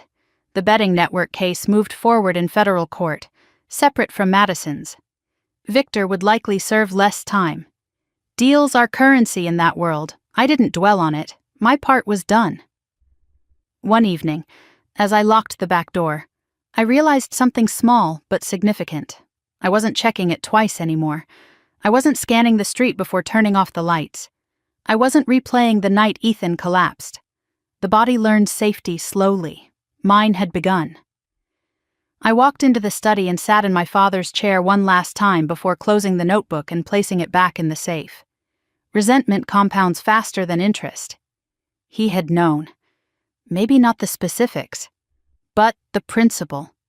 Jealousy unattended grows roots. Roots break foundations. The snow outside finally began to melt completely. The yard returned to brown earth. Ordinary, unremarkable. Peace doesn't look dramatic. It looks like unlocked shoulders. It looks like uninterrupted sleep. It looks like a house that feels like a home again. Madison would spend decades confined by walls she built herself. I would not. And that difference wasn't revenge. It was choice. The war in my family had ended not with shouting, not with collapse, but with documentation, with truth spoken under oath, with evidence layered until denial had nowhere left to stand. Survival is not winning. It is continuing, and continuing without bitterness. That is the real work. That is the real ending. And for the first time since the funeral, I felt ready to step forward without looking back. The first time I slept through the night without waking to phantom sirens, I almost didn't trust it. Morning light filtered through the curtains softly, pale and quiet, without the sharp jolt of adrenaline that had defined the weeks after Ethan collapsed. No racing heartbeat, no immediate mental inventory of locks and windows. Just silence. Ethan was already awake, standing in the kitchen, pouring coffee. "You look different," he said when I walked in. "How?" "Like you're not waiting for something." I leaned against the counter. "I'm not," I said. The house felt settled now. Not tense, not braced. The reinforced locks were still there, but they felt like precautions, not barricades. Outside, the last of the snow had melted into dark patches of wet earth. Early spring light lingered longer in the evenings. The world kept moving forward whether we were ready or not. Madison had been transferred to a federal correctional facility 2 states away. Appeals filed, motions pending. But the verdict stood. 28 years, 28 winters she wouldn't see freely. I didn't feel satisfaction when I thought about that number. I felt distance. The case had moved from crisis to record, from fear to file, from threat to archive. That shift changes the air in a house. A week later, Lily visited again. She carried a sketchbook with her this time. "I drew something," she said, sitting at the kitchen table. She flipped it open. 2 houses in snow, one with smoke rising from the chimney, one dark. "Which one is which?" I asked gently. "This one's yours," she said, pointing to the lit one. "And the other?" She shrugged slightly. "Mom says prison is temporary," she said. "Prison is long," I replied carefully. "She says you overreacted." The words didn't sting anymore. "She can say that," I said. "But that doesn't change what happened." Lily nodded slowly. "I don't want to be like that," she said. "You're not," I replied. "Sometimes I feel mad at you," she admitted quietly. "For what?" "For telling," I didn't interrupt. "But I also feel mad at her," she continued, "for making it happen." "That's normal," I said. She traced a line across the paper with her finger. "Do you hate her?" she asked. The question lingered. "No," I said finally. "Hate keeps you connected in a way I don't want to be." She looked up at me. "What keeps you connected?" "History," I said. "Not emotion." She considered that for a moment, then nodded. We baked again that afternoon. No burnt cookies this time. The kitchen smelled warm and sweet instead of sterile and tense. Memory can be reclaimed. It just takes repetition. After Lily left, Ethan and I sat on the porch steps watching the sunset. "You've changed," he said quietly. "Everyone changes," I replied. "Not like this." I knew what he meant. The sharp vigilance that had defined my movements since the funeral had softened. Not disappeared, softened. "You can't live in battle stance forever," he added. "No," I agreed. I thought about the way Madison had described me in court. She always survives everything. She had meant it as resentment. But survival is not aggression. It's attention. It's restraint. It's refusing to let someone else's instability dictate your posture. The following week I received a letter. Return address: Federal Correctional Institution. I stared at it for a long moment before opening it. Madison's handwriting was unchanged. Sharp loops, confident strokes. "Riley, you always needed to be right. I hope you're happy now. You've destroyed everything. There was no apology, no accountability, just accusation. You could have chosen family over pride." I folded the letter carefully and placed it back in the envelope. Destroyed everything. The words didn't take root. She had destroyed something long before the courtroom. I didn't write back. There was nothing to clarify. That evening I walked through the house slowly. The study felt like a room again. Not a strategy hub. The kitchen felt like a place to cook. Not a crime scene. The bedroom felt like rest, not vigilance. I paused at the hallway photo of Madison and me as children. Snow piled high behind us, our faces flushed with cold. For a moment, I let myself feel the loss. Not the loss of money, not the loss of shared inheritance, the loss of a version of her that existed before comparison overtook connection. Grief is different from anger. It's quieter, softer, and it doesn't demand action, it demands acknowledgement. I touched the frame lightly and kept walking. The next morning, Hayes called again. "Appeal was formally filed," he said. "Expected," I replied. "It won't overturn the conviction. Evidence was layered." "I know," he paused. "You did the right thing." The phrase lingered. Right doesn't always feel good. It feels necessary. After the call, I drove to the cemetery again. The frost was gone this time. Green shoots were beginning to push through the soil around my father's headstone. Seasons don't pause for family drama. They cycle. "I ended it," I said quietly, not triumphantly, just factually. The wind moved lightly through the trees. No answer came. None was needed. When I returned home, Ethan was assembling a new dining table. "You're nesting," I teased. He smiled faintly. "Reclaiming," he corrected. "Yes, reclaiming." Later that afternoon, I sat at the kitchen table and opened a blank notebook. Not my father's. Mine. I wrote one sentence. "Blood does not guarantee loyalty." I paused, then wrote another. "Jealousy ignored becomes entitlement." And another. "Survival is not victory. It is opportunity." The words didn't feel like a lesson. They felt like clarity. Lily would grow up knowing what happened. She would have to decide how to carry it. But she would also know that silence is not protection. Silence is erosion. The sun set earlier that evening than I expected. Spring light shifting again. The house glowed softly from within. I stepped outside and locked the door once, not twice. Once it held. The street was quiet. No idling engines, no shadowed figures, no waiting, just ordinary night, ordinary air, ordinary peace. The war in my family had not ended with shouting. It had ended with documentation, with recorded words, with a jury's verdict. But the real ending had come later, when I stopped replaying it, when I stopped scanning for threat, when I allowed the house to feel like a home again. Madison believed fairness meant equal outcome. She never understood that fairness is rooted in accountability, not entitlement, and accountability is rarely comfortable. But it is clean. That night, as I turned off the last light and climbed the stairs, I realized something simple. I no longer carried her voice in my head.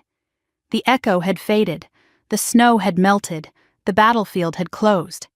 And what remained was not revenge, not triumph, just space, space to move forward, space to breathe, space to choose something different. That is what survival becomes when it is no longer under attack. It becomes freedom. And freedom, once reclaimed, does not need to shout. It just exists. I didn't attend the sentencing hearing in person. I woke before sunrise that morning and stood in the kitchen barefoot, watching the sky turn from deep blue to gray over the trees behind the house. The air felt different than it had on the day of the verdict. Quieter, less charged. The coffee maker clicked off. Steam curled upward in thin ribbons. Ethan came in a few minutes later, pulling on a sweater. "You're sure?" he asked gently. "Yes," I said. He didn't push. There are moments when showing up feels like strength, and there are moments when not showing up feels like closure. This was the second kind. I sat at the same kitchen table where Ethan had collapsed months ago and opened my laptop. Hayes had told me the hearing would begin at 9 in the morning. He would call after. In the meantime, I had something else to finish. I pulled out a sheet of paper and began writing, not to the judge, not to the jury, to myself. "Madison, you chose calculation over conversation. You chose resentment over responsibility. You chose poison over honesty." I paused. The words felt steady, not angry, just factual. I continued, "You say I destroyed everything. But everything was already broken the moment you decided my life was collateral." I set the pen down and folded the paper once. I wasn't going to send it. Some letters are written for release, not delivery. At 9:27, my phone vibrated. Hayes. "It's done," he said. "How long?" I asked. 28 years, federal custody." "And her statement?" I asked. He paused briefly. She said she never meant for Ethan to get hurt. She said she only wanted what was fair. Fair, the word again. She did not apologize, he added. I didn't expect her to, I replied. She requested reconsideration for Lily's sake. Of course she did. Hayes hesitated. You don't sound surprised. I'm not. After we ended the call, I closed my eyes for a moment. 28 years. I tried to picture that length of time. Lily would be nearly 40. The house would be different. The world would be different. Madison would age behind concrete walls. Not because I wanted her there, but because she built a structure that left no other outcome. Ethan sat across from me. It's finished, he said quietly. Yes. He reached across the table and squeezed my hand. We didn't speak for a while. The silence wasn't heavy, it was complete. Later that afternoon, I drove to the cemetery alone. The grass had grown greener since my last visit. Small flowers dotted the edge of the path. I stood in front of my father's headstone and let the breeze move through my hair. She said she wanted what was fair, I murmured. The wind didn't respond. It didn't need to. Fairness doesn't erase intent. It doesn't rewrite evidence. It doesn't neutralize poison. I brushed my fingers across the engraved letters of his name. You warned us. Not in specifics, in principle, resentment compounds faster than interest. She let it compound. I chose to stop it. When I returned home, the mailbox contained another letter. Return address, the correctional facility. I held it for a moment before opening it. Riley, you've always needed to win. You think prison changes anything? I'll still be your sister. I read the sentence twice. No remorse, no ownership, just persistence. You could have walked away. You chose to ruin us. I folded the letter carefully and placed it beside the first one in a drawer. There was nothing to respond to. That evening, Lily called again. Dad told me the judge said a number, she said quietly. Yes, I replied. Is it forever? No, I said gently. But it's a long time. She was quiet for a moment. Mom said you forced this, she whispered. I didn't rush to answer. What do you think? I asked. She hesitated. I think she did something bad, she said slowly. And bad things have consequences. I closed my eyes briefly. That's right, I said. She exhaled softly. I don't want to hate her, she added. You don't have to, I replied. You can love someone and still know they were wrong. She was quiet again. Can I still come over next weekend? She asked. Yes, I said. Okay. After the call ended, I stood in the kitchen and let the silence settle. The house no longer felt like a place waiting for impact. It felt inhabited, stable. I walked into the study and opened the safe. Inside lay the original will, my father's notebook, and the 2 letters from Madison. I added the unsent letter I had written that morning, not as a threat, not as a message, as a marker. The chapter was closed, not erased, closed. Ethan stepped into the doorway. You look lighter, he said. I feel finished, I replied. He smiled faintly. Finished isn't the same as healed, he said. No, I agreed, but it's a start. We sat on the couch later that night, watching snow begin to fall again outside the window. Not heavy, just enough to dust the yard. I keep thinking about the moment she handed you that bottle, he said quietly. So do I. What did you feel? Instinct, I replied. He looked at me. I felt something was wrong, I said, but I didn't know what. And now, he asked. Now I know to trust that feeling. He nodded slowly. That's what this changed most.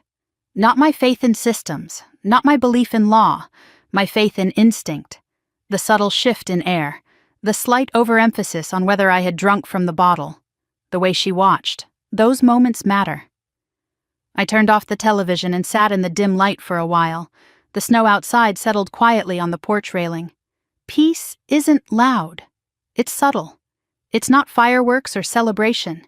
It's not headlines or applause. It's the absence of tension in your shoulders. It's locking the door once and trusting it. It's sleeping without rehearsing worst-case scenarios. The next morning I woke without checking my phone immediately. That was new. I made coffee, opened the curtains, let sunlight spill into the kitchen.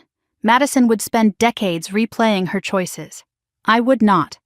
Her resentment had shaped her outcome. My boundaries had shaped mine. Later that day, I drove past the courthouse without slowing. It looked ordinary. Just another building in the city. The drama it held weeks ago had dissolved into routine. Trials end, records remain. But life moves.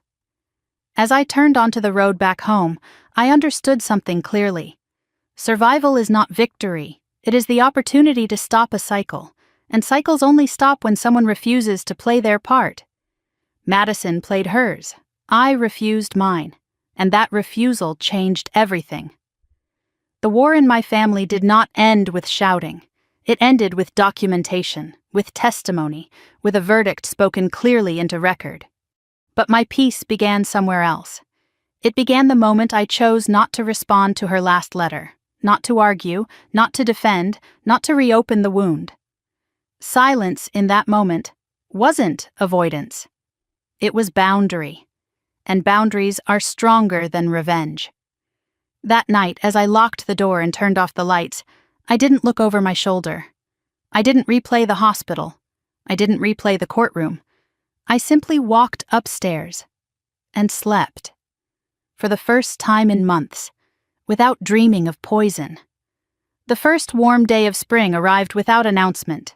No snow, no frost, just sunlight pouring through the kitchen window and the sound of birds settling in the trees behind the house. I stood at the sink, rinsing coffee from my mug, and realized I hadn't thought about poison in days. That felt like progress.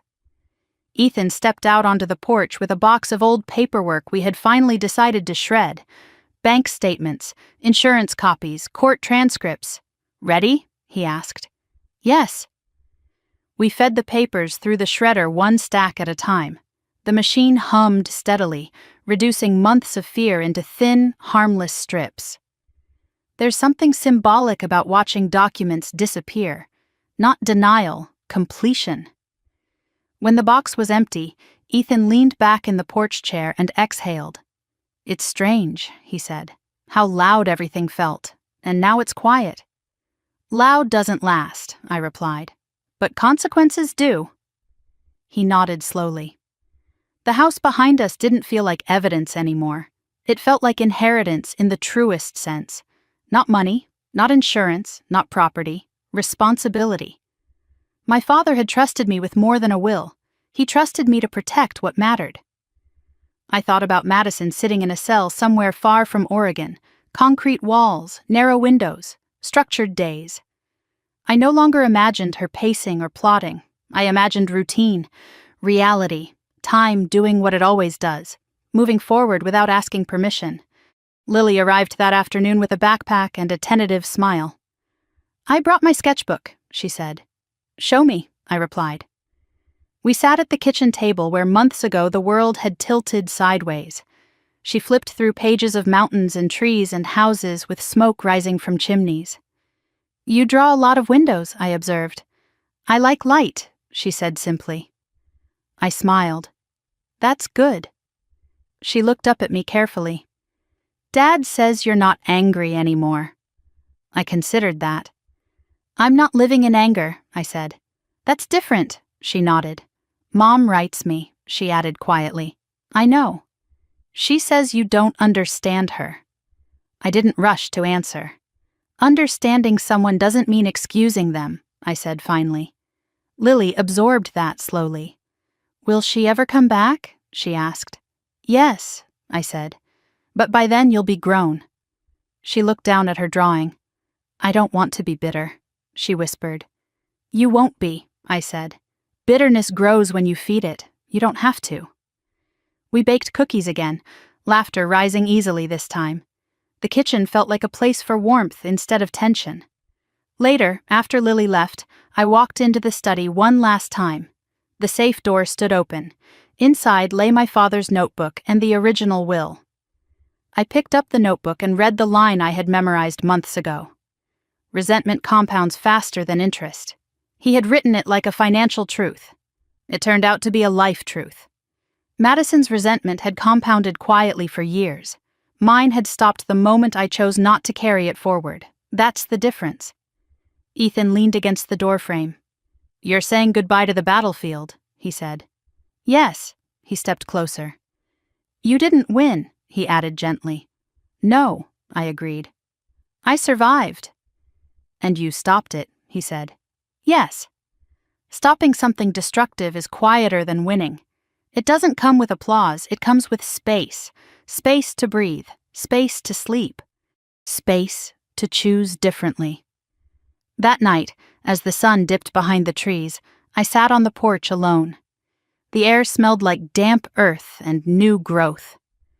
I thought about the moment Madison handed me the bottle after our father's funeral. She had called it a peace offering. Peace doesn't come in glass bottles. Peace comes in boundaries. Peace comes in truth spoken under oath. Peace comes in refusing to normalize betrayal. I no longer replayed the scene with anger. I replayed it with clarity. Her eyes had been too intent, her questions too pointed. "Did you drink any?" Instinct had whispered before evidence shouted. That instinct saved my life. If there is one thing I carry forward, it is that. Trust the quiet voice before the crisis forces you to listen.